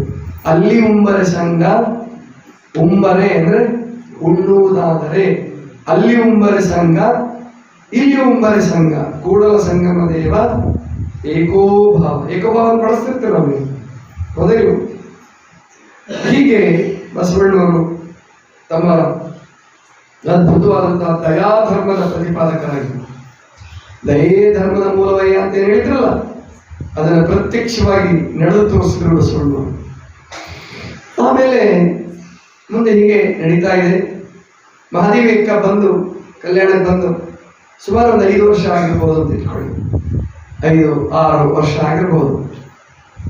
ಆವಾಗ ಒಂದು ದಿನ, ಅಂದ್ರೆ ಇಷ್ಟು ಮಹಾದೇವಿಯಕ್ಕ ಇದ್ದ ದಿನಗಳು, ಒಟ್ಟು ಕಲ್ಯಾಣದಲ್ಲಿ ದಿನ ಹಬ್ಬನೇ. ಯಾರೋ ಬರ್ತಿದ್ರು, ಯಾರೋ ಮಾಡಿಸ್ತಿದ್ರು, ಯಾರೋ ದೀಕ್ಷೆ ತಗೊಳ್ತಿದ್ರು. ಅದು 27 ವರ್ಷಗಳು ಶಿವಾನುಭವಗೋಷ್ಠಿ ನಡೆದಿರೋದು, 27 ವರ್ಷ. ಬಸವಣ್ಣವರು ಕಲ್ಯಾಣದಲ್ಲಿ ಇದ್ದಿದ್ದು 36 ವರ್ಷ, ಮಂಗಳವಾರದಲ್ಲಿ 6 ವರ್ಷ. ಆ ಎಲ್ಲಾ ದಿನಗಳು ಹಬ್ಬಗಳೇ ಅವರಿಗೆ. ಆದರೆ ಮಹಾದೇವಿಯಕ್ಕನ ಆ ಒಂದು ನಿಲುವು, ಪರಮಾತ್ಮನ ಸಾಕ್ಷಾತ್ಕಾರ ಮಾಡಿಕೊಂಡು ತಾನು ಕೂಡ ಪರಮಾತ್ಮನ ಬೆಳಕಿನ ಸಾವಯವ ರೂಪವಾಗಿ ಚಲಿಸ್ತಾ ಇದ್ರು ಮಹಾದೇವಿಯಕ್ಕ ಬಂದ್ರೆ ಸಂತೋಷ, ಮಹಾದೇವಿಯಕ್ಕನ ಸಂಸರ್ಗವೇ ಸಂತೋಷ. ಮಹಾದೇವಿಯಕ್ಕಂತ ದೂರ ಬಿಡ್ರಪ್ಪ, ನಿಮ್ಮಲ್ಲಿ ಯಾವ ಒಬ್ಬ ಒಳ್ಳೆ ಮನುಷ್ಯ ಇದ್ರೆ, ಒಬ್ಬ ಅಜ್ಜ ಇದ್ರೆ, ಎಲ್ಲರೂ ಪ್ರೀತಿಸ್ತಿದ್ದ ಅಂದ್ರೆ, ಜ್ಞಾನಿ ಇದ್ದ ಅಂತಂದ್ರೆ ಅವನ ಜೊತೆ ಇರಕ್ಕೆ ಎಲ್ಲರೂ ಇಷ್ಟಪಡ್ತೀವಿ. ಅವನು ಬಂದ ಅಂದ್ರೆ ಎಲ್ಲರೂ ನಮಸ್ಕಾರ ಮಾಡ್ತೀವಿ. ಅಂದ್ರೆ ಒಬ್ಬ ವಯಸ್ಸಾದಂತ ವೃದ್ಧ, ಅವನೇ ಸಾಕ್ಷಾತ್ಕಾರ ಜೀವಿ ಅಲ್ಲ, ಬರೇ ಅವನ ಸದ್ಗುಣ, ಅವನ ಸನ್ನಡತೆ ಅದೇ ಎಷ್ಟು ಸಂತೋಷ ಕೊಡ್ತಿರುತ್ತೆ, ಊರಲ್ಲಿ ಪರಿಣಾಮ ಮಾಡ್ತಿರುತ್ತೆ, ಊರಲ್ಲಿ ಪ್ರಭಾವ ಮಾಡ್ತಿರುತ್ತೆ. ಅಂಥದ್ರಲ್ಲಿ ಮಹಾದೇವಿಯಕ್ಕನ, ಬಸವಣ್ಣನವರ, ಚನ್ನಬಸವಣ್ಣ, ಅಲ್ಲಮ ಪ್ರಭುದೇವರು, ಪ್ರತಿಯೊಬ್ಬರು ಸಾಕ್ಷಾತ್ಕಾರ ಜೀವಿಗಳೇ. ಹೇಗಿರ್ಬೇಕದು? ಅದೇ ಅನ್ಸುತ್ತೆ ನಮ್ಗೊಂದ್ಸರಿ, ಇನ್ನೇನು ಬೇಡಪ್ಪ, ಸಾಕ್ಷಾತ್ಕಾರ ಏನು ಬೇಡ, ನಮಗೆ ಇಷ್ಟು ಬೇಗ ಮುಕ್ತಿ ಏನು ಬೇಡ, ಇನ್ನು 10 ಜನ್ಮ ಎತ್ತು ಬರಲಿ, 20 ಜನ್ಮ ಎತ್ತು ಬರಲಿ. ಆ 12ನೇ ಶತಮಾನದಲ್ಲಿ ಏನು ನಡೀತಾ ಇತ್ತೋ ಅದನ್ನು ನಾವು ಪ್ರತ್ಯಕ್ಷವಾಗಿ ಕಾಣಕ್ಕಾಗಬೇಕು, ಅಥವಾ ಧ್ಯಾನದಲ್ಲಿ ಅಥವಾ ಸಮಾಧಿ ಸ್ಥಿತಿಯಲ್ಲಿ ಅದನ್ನು ನಾವು ಕಾಣಕ್ಕಾಗ್ಬೇಕು, ಆ ಧ್ವನಿಗಳು ಕೇಳಕ್ಕಾಗ್ಬೇಕು. ಇರ್ತಾವಂತೆ ಸೃಷ್ಟಿನಲ್ಲಿ ಪ್ರತಿಯೊಂದು ಧ್ವನಿಗಳು ಇರ್ತಾವಂತೆ, ಪ್ರತಿಯೊಂದು ರೂಪಗಳು ಇರ್ತಾವಂತೆ, ಅಡಕೊಂಡಿರ್ತಾವಂತೆ ಸೂಕ್ಷ್ಮ ಪ್ರಪಂಚದಲ್ಲಿ. ಅದನ್ನು ಕೇಳಕ್ಕಾಗಬೇಕು. ಎಷ್ಟು ಚೆನ್ನಾಗಿರುತ್ತಲ್ಲ ಅದು. ಅದಕ್ಕೋಸ್ಕರವಾಗಿ ಇಂತಹ ರೀತಿಯಲ್ಲಿ ಮಹಾದೇವಿಯಕ್ಕ ಆನಂದವ ಕಾಲ ಕಳೀತಿರ್ಬೇಕಾದ್ರೆ, ಒಂದು ದಿವಸ ಇಷ್ಟಲಿಂಗ ಪೂಜೆ ಮಾಡ್ತಿರ್ಬೇಕಾದ್ರೆ ಒಂದು ವಿಶೇಷವಾದ ದರ್ಶನ ಆಗುತ್ತೆ ಮಹಾದೇವಿಯಕ್ಕನಿಗೆ. ಒಂದು ವಿಶೇಷವಾದ ದರ್ಶನ. ಈಗ ನೀವು ಟಿವಿಲಿ ನೋಡ್ತಿರಲ್ಲ, ಹಾಗೆ ಇಷ್ಟಲಿಂಗದ ಆ ಒಂದು ಅದ್ಭುತವಾದಂಥ ಕನ್ನಡಿಯಲ್ಲಿ ಒಂದು ದೃಶ್ಯ ಕಾಣಿಸುತ್ತೆ. ಒಂದು ಪ್ರದೇಶ, ದಟ್ಟವಾದ ಕಾಡು, ಅದರಲ್ಲಿ ಬರೀ ಬಾಳೆ ಗಿಡಗಳೇ ಇರ್ತಕ್ಕಂಥದ್ದು. ಅಲ್ಲಿ ಒಂದು ಗವಿ, ಆ ಗವಿಯ ಮುಂದೆ ಒಬ್ಬ ತಪಸ್ವಿನಿ, ಯೋಗಿನಿ ತಪಸ್ಸು ಮಾಡ್ತಾ ಕೂತಿದ್ದಾಳೆ. ಅದನ್ನು ನೋಡ್ತಾ ಇರ್ಬೇಕಾದ್ರೆ ಒಂದು ದೈವಿ ಬೆಳಕು, ಅದು ಆವಿರ್ಭವಿಸಿ ಇಷ್ಟಲಿಂಗದಿಂದ ಅದು ವಿಸ್ತಾರ ಆಗ್ತಾ ಆಗ್ತಾ ಆಗ್ತಾ ಬಂದು ಆ ಯೋಗಿಯನ್ನು ಸಂಪೂರ್ಣವಾಗಿ ಆವರಿಸ್ಕೊಂಡು ಆ ಯೋಗಿಯನ್ನು ತನ್ನೊಳಗೆ ಇಂಬಿಟ್ಕೊಂಡ ಹಾಗೆ, ಯೋಗಿಣಿಯನ್ನ ಇಂಬಿಟ್ಕೊಂಡ ಹಾಗೆ ಕನಸು ಕಾಣುತ್ತೆ. ಅಂದರೆ ದರ್ಶನ ಕನಸಲ್ಲ, ಪೂಜೆ ಮಾಡ್ತಾ ಇರ್ಬೇಕಾದ್ರೆ. ಆವಾಗ ಸರಿ ಏನಿದು ಅಂತ ಆಲೋಚನೆ ಮಾಡ್ತಿರ್ಬೇಕಾದ್ರೆ ಗೊತ್ತಾಗುತ್ತೆ, ಓಹೋ ಮರ್ತ್ಬಿಟ್ಟಿದ್ಲು ಮಾದೇವಿಕ. ಏನಂದ್ರೆ ಚಿಕ್ಕವಳಿದ್ದಾಗಿಂದ ಆಕೆಗೆ ಒಂದು ಆಸೆ ಇತ್ತು, ಕದಳಿಯ ವನ. ಶ್ರೀ ಗುರುಲಿಂಗ ದೇವರು ಕದಳಿಯ ವನವನ್ನು ನೋಡ್ಕೊಂಡು ಬಂದು ವರ್ಣಿಸಿದ್ರು. ಅಲ್ಲಿಗೆ ಹೋಗ್ಬೇಕು, ನೋಡ್ಬೇಕು ಅಂತಕ್ಕಂಥ ಆಸೆ ಆಕೆಗೂ ಇತ್ತು. ಅದು ಇವಾಗ ಈ ಕಲ್ಯಾಣದ ಸಂತೋಷದಲ್ಲಿ, ಆ ಸಾಕ್ಷಾತ್ಕಾರದ ಆನಂದದಲ್ಲಿ ಅದೆಲ್ಲ ಮರ್ತೋಗ್ಬಿಟ್ಟಿತ್ತು. ಈಗ ಇಷ್ಟಲಿಂಗದಲ್ಲಿ ಕಾಣಿಸಿದ ಕೂಡಲೇ ತುಂಬಾ ಸಂತೋಷ ಆಗತ್ತೆ. ಅವತ್ತು ಸಂಜೆಯ ಪ್ರಸಾದವನ್ನು ಮುಗಿಸ್ಕೊಂಡು ಬಂದು ಎಲ್ಲ ಶರಣರು ಕೂತಿದ್ರು. ಅಲ್ಲಮ ಪ್ರಭುದೇವರು, ಬಸವಣ್ಣ, ಚನ್ನಬಸವಣ್ಣ, ನೀಲಾಂಬಿಕೆಯವರು, ನಾಗಲಾಂಬಿಕೆಯವರು, ಇನ್ನೂ ಅನೇಕ ಜನ, ಅಂದ್ರೆ ಉನ್ನತ ಮಟ್ಟದ ಸಾಧಕರೆಲ್ಲ ಅಲ್ಲಿ ಕೂತ್ಕೊಂಡು ಚಿಂತನೆ ಮಾಡ್ತಾ ಇದ್ರು. ಮಾದೇವಿಕ ಕೆಲವು ದಿನಗಳಿಂದ ಬಂದೇ ಇರಲಿಲ್ಲ, ತಿಂಗಳಾನುಗಟ್ಟಲೆ ಆಗಿತ್ತು, ಯಾರ ಜೊತೆಗೂ ಬೆರೀತಿರ್ಲಿಲ್ಲ. ತಾನಾಯ್ತು, ತನ್ನ ಪೂಜೆ ಆಯಿತು, ಧ್ಯಾನ ಆಯಿತು, ಏಕಾಂತವಾಗಿ ಉಳಿದ್ಬಿಡ್ತಿದ್ಲು. ಆಕೆ ಪ್ರತ್ಯೇಕ ವ್ಯವಸ್ಥೆ ಮಾಡಿದ್ರು. ಬಂದವರು ಯಾರೋ ಬಂದು ದೂರದಿಂದ ದರ್ಶನ ಮಾಡಿ ಸಂತೋಷ ಪಟ್ಟು ಹೋಗ್ತಿದ್ರು, ಯಾರ ಜೊತೆಗೂ ಹೆಚ್ಚು ಮಾತಾಡ್ತಿರ್ಲಿಲ್ಲ.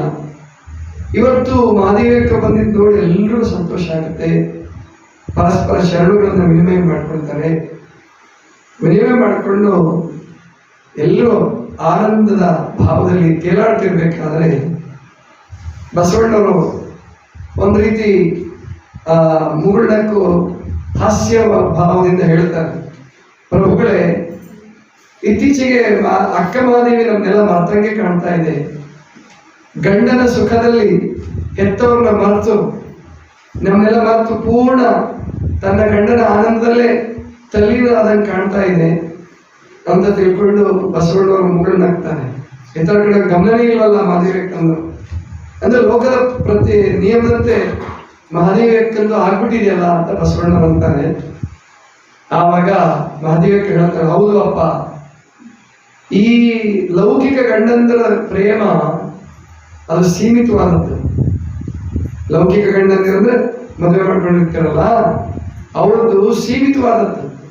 ಆದ್ರೆ ನಿಮ್ಮ ಅಳಿಯ ಇದನ್ನಲ್ಲ, ಜಗದಾದಿ ಚೆಲುವ, ಜಗದ ಗಂಡರನ್ನೆಲ್ಲ ಹೆಂಡಿರಾಗಿ ಆಳ್ತಕ್ಕಂಥ ಅವನದೇನು ಸಾಮಾನ್ಯವೇ. ಅವನು ಈ ಗಂಡಂದಿರೋ, ಲೌಕಿಕ ಗಂಡಂದಿರೋ ಅಲ್ಪಕಾಮಿಗಳಾದ್ರೆ ಅವನು ಅತಿಕಾಮಿ.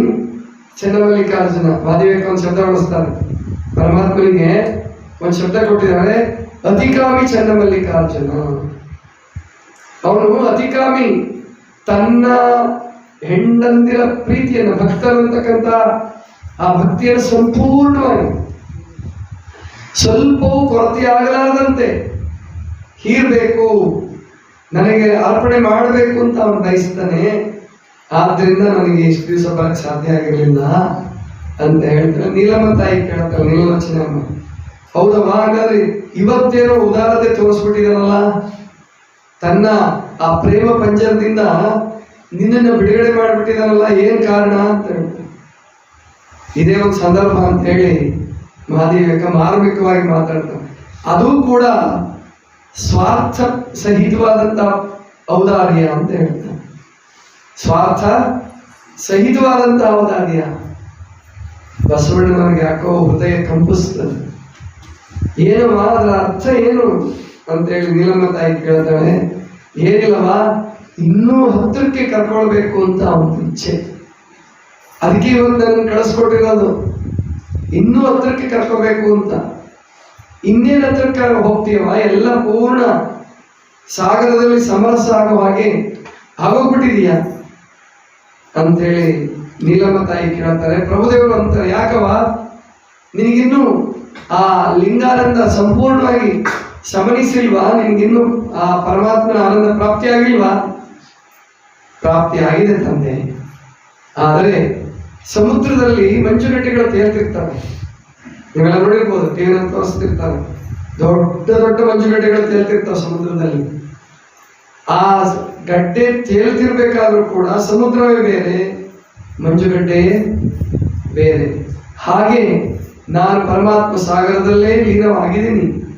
ಆದರೆ ದೇಹ ಅಂತಕ್ಕಂಥದ್ದು ಒಂದು ಅಡ್ಡ ಇದೆ. ಈ ದೇಹವನ್ನೂ ಕೂಡ ಸಮರ್ಪಣೆ ಮಾಡಿ ಸಂಪೂರ್ಣವಾಗಿ ಪರಮಾತ್ಮನಲ್ಲಿ ಸಾಮರಸ್ಯ ಆಗಬೇಕು ಅನ್ನೋ ಅಪೇಕ್ಷೆ ಆಗ್ತಾ ಇದೆ. ಆವಾಗ ಬಸವಣ್ಣವ್ರಿಗೆ ತುಂಬ ತಾಪ ಆಗುತ್ತೆ, ಗೊತ್ತಾಗುತ್ತೆ. ಮಹಾದೇವಿಕನ ಇಂಗಿತ ಗೊತ್ತಾಗುತ್ತೆ. ಮತ್ತೆ ಇನ್ನು ಮಹಾದೇವಿಕ ನಿರ್ಧಾರ ಎಂಥದ್ದು ಅಂತಲೂ ಗೊತ್ತಾಗ್ಬಿಡುತ್ತೆ.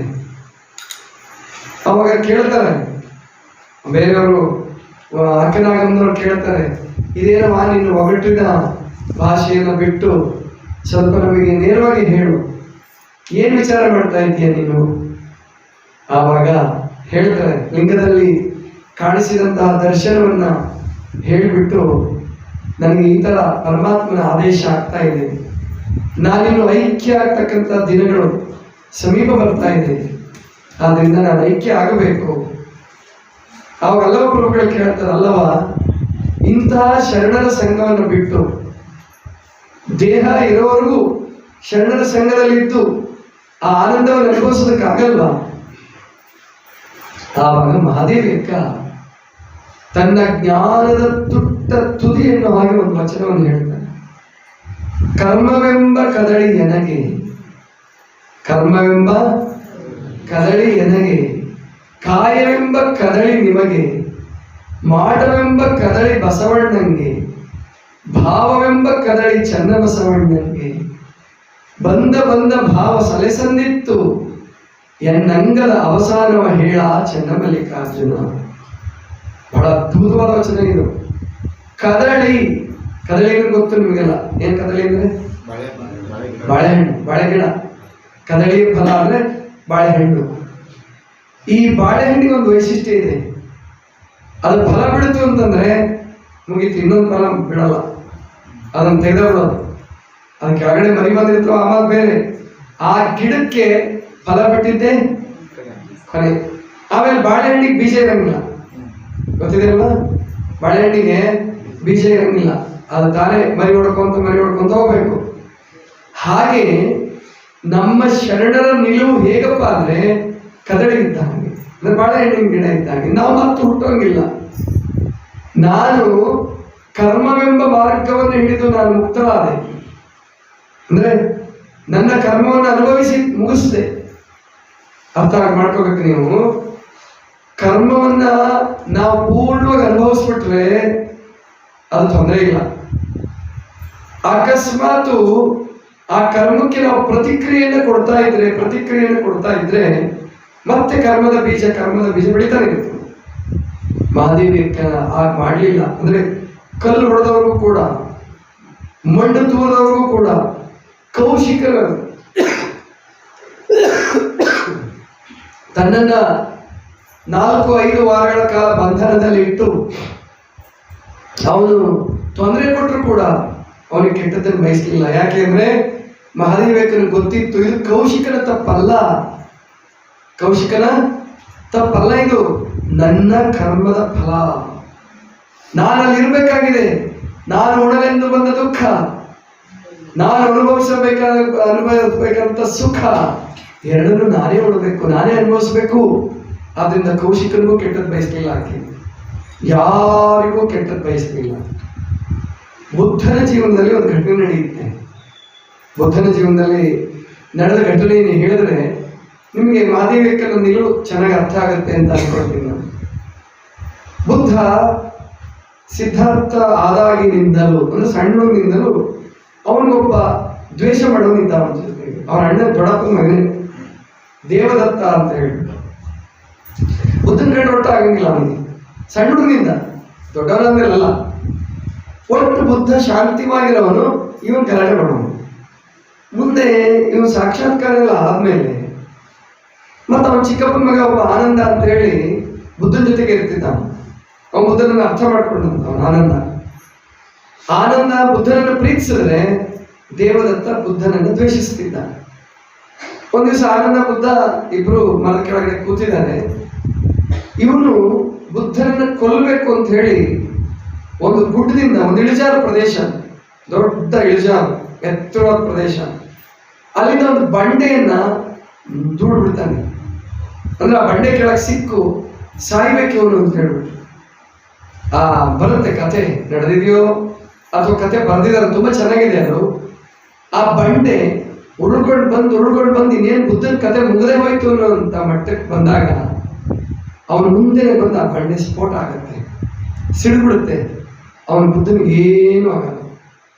ಆನಂದಕ್ಕೆ ತುಂಬಾ ಸಿಟ್ಟು ಬರುತ್ತೆ. ಅವನು ಹೇಳ್ತಾನೆ, ಹೋಗಿ ಅವನ ದೇವದತ್ತನ ಕೈಕಾಲು ಮುರಿದು ಬರ್ತೀನಿ ನಾನು, ಅವನಿಗೆ ಸರಿಯಾದ ಶಾಸ್ತಿ ಮಾಡಿ ಬರ್ತೀನಿ. ನಾವು ಅವನಿಗೆ ಏನ್ ಮಾಡಿದೀವಿ? ಒಂದು ವೇಳೆ ಆ ಬಂಡೆ ಕೆಳಗಡೆ ನೀನು ಅಥವಾ ನಾನು ಸಿಕ್ಕಿದ್ರೆ ಸತ್ಯ ಹೋಗ್ತಿದ್ವಿ. ಆವಾಗ ಬುದ್ಧ ಹೇಳ್ತಾನೆ, ಬೇಡಪ್ಪ, ನಿನ್ ಕೈಕಾಲು ಮುರಿದ್ರೆ ಮತ್ತು ನಿನ್ ಜನ್ಮ ಮತ್ತು ಅವ್ನು ನಿನ್ ಕೈಕಾಲು ಮುರಿಯಕ್ಕೆ ಮತ್ತೆ ಹುಟ್ಕೊಳ್ಬೇಕಾಗತ್ತೆ. ಗೊತ್ತಾಯ್ತಲ್ಲ? ಇದು ಕರ್ಮದ ಚಕ್ರ, ನಿರಂತರವಾಗಿ ಸುತ್ತಾನೆ ಇರ್ತದೆ.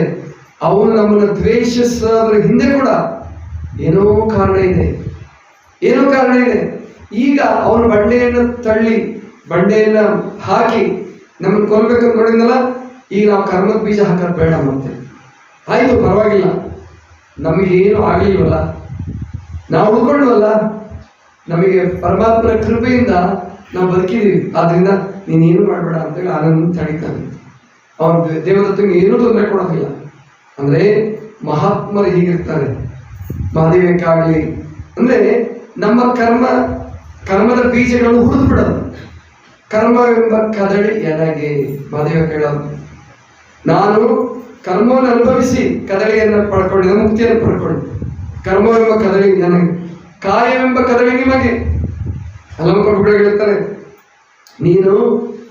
ನೀವು ದೇಹವನ್ನ ಸಾಧನೆ ಮಾಡಿ ಮಾಡಿ ಮಾಡಿ ಮಾಡಿ ಉಪವಾಸ ಮಾಡಿದ್ರು, ವನವಾಸ ಮಾಡಿದ್ರು, ಏನ್ ಮಾಡಿದ್ರು, ದೇಹವನ್ನ ಬಯಲುಕಾಯಿ ಸಿದ್ಧಿ ಮಾಡ್ಕೊಂಡ್ಬಿಟ್ರಿ, ದೇಹವೇ ಇಲ್ಲದಂತೆ ಮಾಡ್ಕೊಂಡ್ಬಿಟ್ರಿ. ಕರ್ಮವೆಂಬ ಕದಳಿ ನನಗೆ, ಕಾಯವೆಂಬ ಕದಳಿ ನಿಮಗೆ, ಮಾಟವೆಂಬ ಕದಳಿ ಬಸವಣ್ಣ ನಿಮಗೆ. ಮಾಟ ಅಂದ್ರೆ ಕಾಯಕ, ದಾಸೋಹ, ಇದು ಮಾಟ. ಬಸವಣ್ಣ ಕಾಯಕ ದಾಸೋಹ ಅಂತೇಳಿ ಅವ್ರು ಮುಕ್ತರಾದ್ರು. ಕರ್ಮದಿಂದ ನಾನು ಮುಕ್ತರಾದೆ, ಕಾಯದಿಂದ ನೀವು ಮುಕ್ತರಾದ್ರಿ. ಮಾಟವೆಂಬ ಕದಳಿ ಬಸವಣ್ಣನಿಗೆ, ಭಾವವೆಂಬ ಕದಳಿ ಚನ್ನಬಸವಣ್ಣನಿಗೆ. ಚನ್ನಬಸವಣ್ಣ ಜ್ಞಾನಿಯಾಗಿ, ಚಿನ್ಮಯ ಜ್ಞಾನಿಯಾಗಿ, ಭಾವವನ್ನು ಲಿಂಗ ಭಾವ ಮಾಡಿಕೊಂಡು ಅವ್ರು ಮುಕ್ತರಾದರು. ಹಿಂಗೆ ಒಬ್ಬೊಬ್ರು ಒಂದೊಂದು ರೀತಿಯಲ್ಲಿ ಮುಕ್ತರಾಗಿದ್ದೀವಿ. ಬಂದ ಭಾವ ಸಲಿಸಂದಿತ್ತು ಅಂದ್ರೆ ನಾವು ಮಾಡಿದ ಕೆಲಸ ಮುಗೀತು. ಸಲಿಸಂದಿತ್ತು ಅಂದ್ರೆ ನಮ್ಮ ಸಾಧನೆಯ ಅವಧಿ ಮುಗೀತು. ಎನ್ನ ಅಂಗದ ಅವಸಾನವ ಹೇಳ ಚನ್ನಮಲ್ಲಿಕಾರ್ಜುನ, ನನಗೆ ನನ್ನ ಅಂಗದ ಅವಸಾನವನ್ನು ಹೇಳಕ್ ಕೊಡಪ್ಪ. ಅಂದ್ರೆ ನನ್ನ ದೇಹವನ್ನ ಇನ್ನು ವಿಸರ್ಜನೆ ಮಾಡಬೇಕು, ಅದು ಪರಮಾತ್ಮನ ಇಚ್ಛೆ ಅಂದಾಗ ಪ್ರಭುದೇವ್ರಿಗೆ ಅರ್ಥ ಆಗತ್ತೆ. ಓಹೋ, ಪ್ರಭುದೇವ್ರಿಗೂ ಅರ್ಥ ಆಗುತ್ತೆ, ಬಸವಣ್ಣವ್ರಿಗೂ ಅರ್ಥ ಆಗುತ್ತೆ, ನೀಲಮ್ಮ ನಾಗಮ್ಮ ಎಲ್ರಿಗೂ ಅರ್ಥ ಆಗುತ್ತೆ. ಇದಿನ್ನು ಬೋರ್ಗರೆಯುವ ನದಿ ಹೊರಟಿಗೆ ಮುಂದಕ್ಕೆ. ನಾವು ಈ ಪ್ರವಾಹವನ್ನು ತಡಿತೀವಿ ಅನ್ನಕ್ಕಾಗಲ್ಲ. ಆಯ್ತು, ನೀನು ಐಕ್ಯ ಆಗೋದಕ್ಕೆ, ನಿನ್ನ ದೇಹವನ್ನು ಅವಸಾನ ಮಾಡೋದಕ್ಕೆ, ದೇಹ ಬಿಟ್ಟು ಪರಮಾತ್ಮನಲ್ಲಿ ಸಂಪೂರ್ಣವಾಗಿ ಸಮರಸವನ್ನು ಸಾಧಿಸೋದಕ್ಕೆ ಒಂದು ಜಾಗ ಇದೆಯಮ್ಮ, ಅದೇ ಕದಳಿವನ, ಶ್ರೀಶೈಲದ ಕದಳಿವನ. ಪ್ರಭುದೇವರ ಬಾಯಿಂದನೂ ಅದು ಕೇಳಿದ ಕೂಡಲೇ ಮಹಾದೇವನಿಗೆ ಇನ್ನೂ ರೋಮಾಂಚನ, ಸಂತೋಷ ಆಗುತ್ತೆ. ಹೌದು ಗುರುದೇವ, ನನಗೂ ಅದೇ ಆಸೆ ಇರೋದು, ಕದಳಿವನಕ್ಕೆ ಹೋಗ್ಬೇಕು ನಾನು. ಆ ಕದಳಿವನಕ್ಕೆ ತಾವು ಹೋಗಿದ್ರೆ ಇದು? ಹೌದಮ್ಮ, ನಾನು ಹೋಗಿದ್ದೆ. ನಾನು ಕೂಡ ಅಂತ್ಯಕಾಲದಲ್ಲಿ ಕದಳಿವನಕ್ಕೆ ಬರ್ತೀನಿ ಐಕ್ಯ ಆಗೋದಕ್ಕೆ. ನೀನು ಕದಳಿವನಕ್ಕೆ ಹೋಗು, ಅಲ್ಲಿ ನಿನಗೆ ಎಷ್ಟು ದಿವಸ ಆನಂದ ಆಗುತ್ತೋ ಅಲ್ಲಿತ್ತು, ಕಡೆಗೆ ಸಂಪೂರ್ಣವಾಗಿ ಪರಮಾತ್ಮನಲ್ಲಿ ಐಕ್ಯ ಆಗು. ಇನ್ನು ನಮಗೆ ಪರಮಾತ್ಮ ಕರ್ತವ್ಯ ಕೊಟ್ಟಿದ್ದಾನೆ. ಅಂದ್ರೆ ಬಸವಣ್ಣ ಅನುಭವ ಮಂಟಪ ಈಗ ಉಚ್ಚರಾಯ ಸ್ಥಿತಿಯಲ್ಲಿದೆ. ನಾವೆಲ್ಲ ಬಸವಣ್ಣನ ಕಾರ್ಯಕ್ಕೆ ಕಂಬಗಳಾಗಿ ನಿಲ್ಲಬೇಕಾಗಿದೆ. ಆದ್ರಿಂದ ನೀನು ಹೋಗಬಹುದು. ಹಾಗಾದ್ರೆ ನನಗೆ ಮಾರ್ಗದರ್ಶನ ಮಾಡಿ. ಪ್ರಭುದೇವರು ಮಾರ್ಗದರ್ಶನ ಮಾಡ್ತಾರೆ, ನಾಳೆ ಬೀಳ್ಕೊಡ್ತಾರೆ. ನಾಳೆ ಮಹಾದೇವಿಯ ಕಲ್ಯಾಣದಿಂದ ಹೊರಡುವ ಪ್ರಸಂಗ. ಅದನ್ನ ನಾಳಿನ ದಿವಸ ನೋಡೋಣ ಅಂತ ತಿಳ್ಕೊಂಡು ಹೇಳ್ತಾ, ಈಗಾಗಲೇ ಶ್ರೀಶೈಲದ ಯಾತ್ರೆಗೆ ಹೋಗ್ತಕ್ಕಂಥವರ ದಂಡು ಇವಾಗ ನುಗ್ಗುತ್ತಾ ಇದೆ. ಈಗ ಪ್ರವಾಹದೋಪದಲ್ಲಿ ನಮ್ಗೆ 6 ಸೀಟು, ನಮ್ಗೆ 7 ಸೀಟು, ಏನ್ 3 ಬಸ್ ಆಗ್ತಾವ, 4 ಬಸ್ ಆಗ್ತಾವ, 2 ಬಸ್ ಸಂಪೂರ್ಣ ಆಗಿ 3ನೇ ಬಸ್ ತುಂಬುತ್ತಾ ಇದೆ, 4 ಬಸ್ಗಳು ಆಗೋ ಸಾಧ್ಯತೆ ಕಾಣ್ತಾ ಇದೆ. ಹಾಗೆ ಇನ್ನೂ 2 ದಿವಸ ಅವಕಾಶ ಕೊಡ್ತೀವಿ, ಪರವಾಗಿಲ್ಲ. ಆದ್ರೆ ಅದಕ್ಕಿಂತ ಮುಂದಕ್ಕೆ ಹೋಗೋದು ಬೇಡ. ಯಾಕೆಂದ್ರೆ ನಾವು ತುಂಬಾ ಜನ ಹೋಗಿ ಕೊನೆ ತನಕ ತಗೊಳ್ತಿದ್ರೆ 5ನೇ ಬಸ್ಸಿಗೆ ಅರ್ಧಂಬರ್ಧ ಆದ್ರೆ ನಮಗೂ ಕಷ್ಟ, ನಿಮಗೂ ಕಷ್ಟ. ಆದ್ರಿಂದ 3 ರಿಂದ 4 ಬಸ್ ಜನ ಸಾಕು. ಅದಕ್ಕೆ ಬೇಗ ಬೇಗ ಹೆಸರು ಬರೆಸ್ಬಿಡಿ. ಇನ್ನು ಇವತ್ತು ಮಂಗಳವಾರ, ಗುರುವಾರ ಸಾಕು. ಮುಂದೆ ನಾವು ಅಲ್ಲಿ ವ್ಯವಸ್ಥೆ ಮಾಡ್ಬೇಕು. ಯಾಕಂದ್ರೆ 2 ರಾತ್ರಿ ನೀವು ಅಲ್ಲಿ ಉಳಿಬೇಕಾಗಿದೆ. ದಾಸೋಹ ಮಧ್ಯಾಹ್ನ ಮಾತ್ರ ಸಿಗುತ್ತೆ ನಮಗೆ. ಬೆಳಿಗ್ಗೆ ಪ್ರಸಾದದ ವ್ಯವಸ್ಥೆ ಮಾಡಬೇಕಾಗಿದೆ. ಸಾಯಂಕಾಲದ ಪ್ರಸಾದ ವ್ಯವಸ್ಥೆ ಏನು, ಎಲ್ಲಿ ಉಳಿಬೇಕು? ಯಾಕಂದ್ರೆ ತಾಯಂದ್ರು ಬಂದಿರ್ತಾರೆ, ಅಜ್ಜ ಅಜ್ಜಿದ್ರು ಬಂದಿರ್ತಾರೆ. ಹಾಗಾಗಿ ತೊಂದರೆ ಆಗಲಾರದ ಹಾಗೆ ವ್ಯವಸ್ಥೆ ಮಾಡಬೇಕಾಗಿದೆ. ಆದ್ರಿಂದ 4 ಬಸ್ ಆಪ್ಷನ್ 4 ಕೊಡ್ತೀನಿ. 3 ಬಸ್ ಆದ್ರೆ ಬಹಳ ಒಳ್ಳೆಯದು. ಇಲ್ಲ ರೀ ನಮಗೆ ಅಂದ್ರೆ ಹುಲಿಕಟ್ಟಿಯವರು, ಬೆಳ್ಳಿಗಟ್ಟಿಯವರು, ಕಡವನಪುರದವರು ಇನ್ನೂ ಬಂದಿಲ್ಲ. ಈ ನಿಮ್ಮದು ಕೇಳಿದ ಕೂಡಲೇ ಅವ್ರ ಹೊಟ್ಟೆ ಬೇಕಿ ಬಿಡದೇ ಬೀಳ್ತಾರೆ. ಅಯ್ಯೋ ದೇವ್ರು, ನಾವು ಹೋಗ್ತಾ ಇಲ್ವಲ್ಲ, ತಡಿ ಹೋಗೇ ಬಂದ್ಬಿಡೋಣ ಅಂತೇಳಿ ಅವಾಗಲೂ ಬರ್ತಿರ್ತಾರೆ. ಆವಾಗ ನಾವು ಬೇಡ ಅನ್ನಕ್ಕೆ ಆಗಲ್ಲ. ಅದಕ್ಕೋಸ್ಕರ 4 ಬಸ್ಸುಗಳು ಸಾಕು. ಈಗ 3ನೇ ಬಸ್ಸು ಸಿದ್ದರಾಮೇಶ್ವರ ಆಗಿದೆ. ಅಂದ್ರೆ ಮೊದಲನೇ ಅಕ್ಕಮಹಾದೇವಿ ಆಯ್ತು, ಚನ್ನಬಸವಣ್ಣ ಆಯ್ತು, ಸಿದ್ದರಾಮೇಶ್ವರ ಬಸ್ಸು ಕೊನೆಯದು ಪ್ರಭುದೇವ ಬಸ್ಸು ಒಂದು ಆಗ್ಬಿಡ್ಲಿ. 4 ನೋಡೋಣ, ಆಗದೆ ಇದ್ರೂ ತೊಂದರೆ ಇಲ್ಲ. 3 ಬಸ್ ಅಂತೂ ಕಾಯಂ ಹಾಗೆ ಆಗುತ್ತೆ. ಅದು ಇವತ್ತೇ ಫುಲ್ ಆದ್ರೂ ಆಗ್ಬೋದು, ಅಥವಾ ನಾಳೆ ಫುಲ್ ಆಗ್ಬೋದು. 3 ಬಸ್ಗಳು ಆಯ್ತು. ಹಾಗಾದ್ರೆ 4 ಬಸ್ ಹಾಗೆ ಆಗುತ್ತೆ. ಪ್ರಭುದೇವ ಬಸ್ಸು ಕೂಡ ಒಂದು ಆಗ್ಲಿ 4ನೇದು. ಯಾರು ಕೇಳ್ತಿದ್ರು, ನಮ್ಮ ಅಪ್ಪನ ಬಸ್ ಬೇಡವಾ ಅಂತೇಳಿ ಓಂಕಾರಕ್ಕನ ಅಂತಿದ್ರು. ಬಸವಣ್ಣನ ಹೆಸರು ಇಟ್ಟೇ ಇಲ್ವಲ್ಲ ನೀವು? ಓಂ ಶ್ರೀ ಗುರು ಬಸವಲಿಂಗ ಅನ್ನೋ ಪ್ರತಿಯೊಂದು ಬ್ಯಾನರ್ ಇರುತ್ತೆ. ಎಲ್ಲ ಬಸ್ಸು ಅಪ್ಪನ ಬಸ್ಸೇ. ಆದ್ರಿಂದ ಅದೇನು ಭಿನ್ನ ಭೇದ ಬೇಡ. ಗೊತ್ತೇ, ಸುಮ್ಮನೆ ಒಂದು ಹೆಸರು ಕೊಡ್ತೀವಿ, ನೀವು ಅಲ್ಲೇ ಹೋಗತ್ತಿಲಿ ಅಂತೇಳಿ ಒಂದು ಹೆಸರು ಕೊಟ್ಟಿದ್ದೀವಿ ಅಷ್ಟೇ. ಆದ್ರಿಂದ ಅದೇನು ಬೇಡ, ಅದು ತೊಂದರೆ ಇಲ್ಲ. ಬ್ಯಾನರ್ ಕೂಡ ಬರ್ಸ್ತೀವಿ, ಅದೆಲ್ಲ ಚೆನ್ನಾಗಿ ವ್ಯವಸ್ಥೆ ಮಾಡೋಣ. ಮತ್ತೆ ಈಗಾಗಲೇ ಶ್ರೀಶೈಲಕ್ಕೂ ನೆಟ್ಟಲ್ಲಿ ಹುಡುಕ್ತಾ ಇದ್ದೀವಿ. ಎಲ್ಲೆಲ್ಲಿ ವಸತಿ ವ್ಯವಸ್ಥೆ ಇದೆ, ಬೆಡ್ ವ್ಯವಸ್ಥೆ ಹೇಗೆ ಮಾಡೋದು ಎಲ್ಲ ಈಗ ಚರ್ಚೆ ನಡೆದು, ಮತ್ತೆ ಮಂತ್ರಾಲಯದಲ್ಲೂ ಉಳ್ಕೊಳ್ಳೋ ವ್ಯವಸ್ಥೆ ಮಾಡಿಸ್ತಾ ಇದ್ದೀವಿ. ಹಾಗಾಗಿ ಮಂತ್ರಾಲಯದ ಕೂಡ ನಿಮಗೆ ದರ್ಶನ ಆಗುತ್ತೆ. ಮಂತ್ರಾಲಯ ಅದು ತುಂಗಭದ್ರಾ ನದಿ ದಂಡೆ. ರಾಘವೇಂದ್ರ ಸ್ವಾಮಿಗಳು ಜೀವಂತ ಸಮಾಧಿ ಆಗಿರ್ತಕ್ಕಂಥ ಜಾಗ ಅಂತ ಹೇಳ್ತಾರೆ. ಹಾಗಾಗಿ ಮಹಾನಂದಿ, ಮಂತ್ರಾಲಯ, ಶ್ರೀಶೈಲ. ಹೋಗುವಾಗ ಶ್ರೀಶೈಲಕ್ಕೆ ಹೋಗ್ಬಿಡೋಣ. ಗದಗಿನ ತೋಂಟದಾರ್ಯ ಮಠ ಹೋಗುವಾಗ, ಬರುವಾಗ ಕೊಪ್ಪಳದ ಗವಿಮಠ ಆಗಿ ಕಾಣಿಸ್ತದೆ. ಅದು ಇನ್ನೂ ಫೈನಲ್ ಆಗಿಲ್ಲ ಕೊಪ್ಪಳದ ಗವಿಮಠದ್ದು. ನೋಡಿ ಅದರ ರೂಟು ಅದೆಲ್ಲ ವಿಚಾರ ಮಾಡಿಕೊಂಡು ಒಟ್ಟು ನಿಮ್ಮನ್ನ 6ನೇ ತಾರೀಕು 6 ಗಂಟೆ ಒಳಗೆ, 6 ರಿಂದ 6:30 ಗಂಟೆ ಒಳಗೆ ಸಂಜೆ ನಾವು ನಿಮ್ಮನ್ನ ಇಲ್ಲಿ ತಂದು ಇಳಿಸ್ಬೇಕು ಅಂತ ಗುರಿ ಇಟ್ಕೊಂಡಿದ್ದೀವಿ. ಯಾಕಂದ್ರೆ ಗಣಪತಿ ಭಕ್ತರು ಕಾಟ ಜಾಸ್ತಿ ಆಗಿದೆ. ನಮಗೆ ತೊಂದರೆ ಕೊಡ್ಬೇಡ್ರಿ ಮನೆಯಲ್ಲೇ, ನಾವು ಗಣಪತಿ ಇಡ್ಲೇಬೇಕು, ನಾವು ಶಾಂತಮ್ಮನ ಉದ್ಧಾರ ಮಾಡಲೇಬೇಕು. ನಾವು ಬಂದಿಲ್ಲ, ಅದಕ್ಕೆ ಅಂಥವ್ರು ಇದ್ದಾರೆ. ಅದಕ್ಕೆ ಅವಕಾಶ ಮಾಡಿಕೊಡೋಣ. 1 ತಾಸು ತಡ ಆದ್ರೂ 7:30 ಒಳಗಡೆ ನಾವು ಬರ್ತೀವಿ ಅಂತ ಹೇಳ್ತಾ, ಆದಷ್ಟು ಬೇಗ ಬರೆಸ್ಬಿಡಿ. ಇದಿಷ್ಟು ಇವತ್ತಿನ ಚಿಂತನ. ನಾಳೆ ಮುಂದಿನ ವಿಷಯವನ್ನು ನೋಡೋಣ. ಸರ್ವರಿಗೂ ಶರಣ.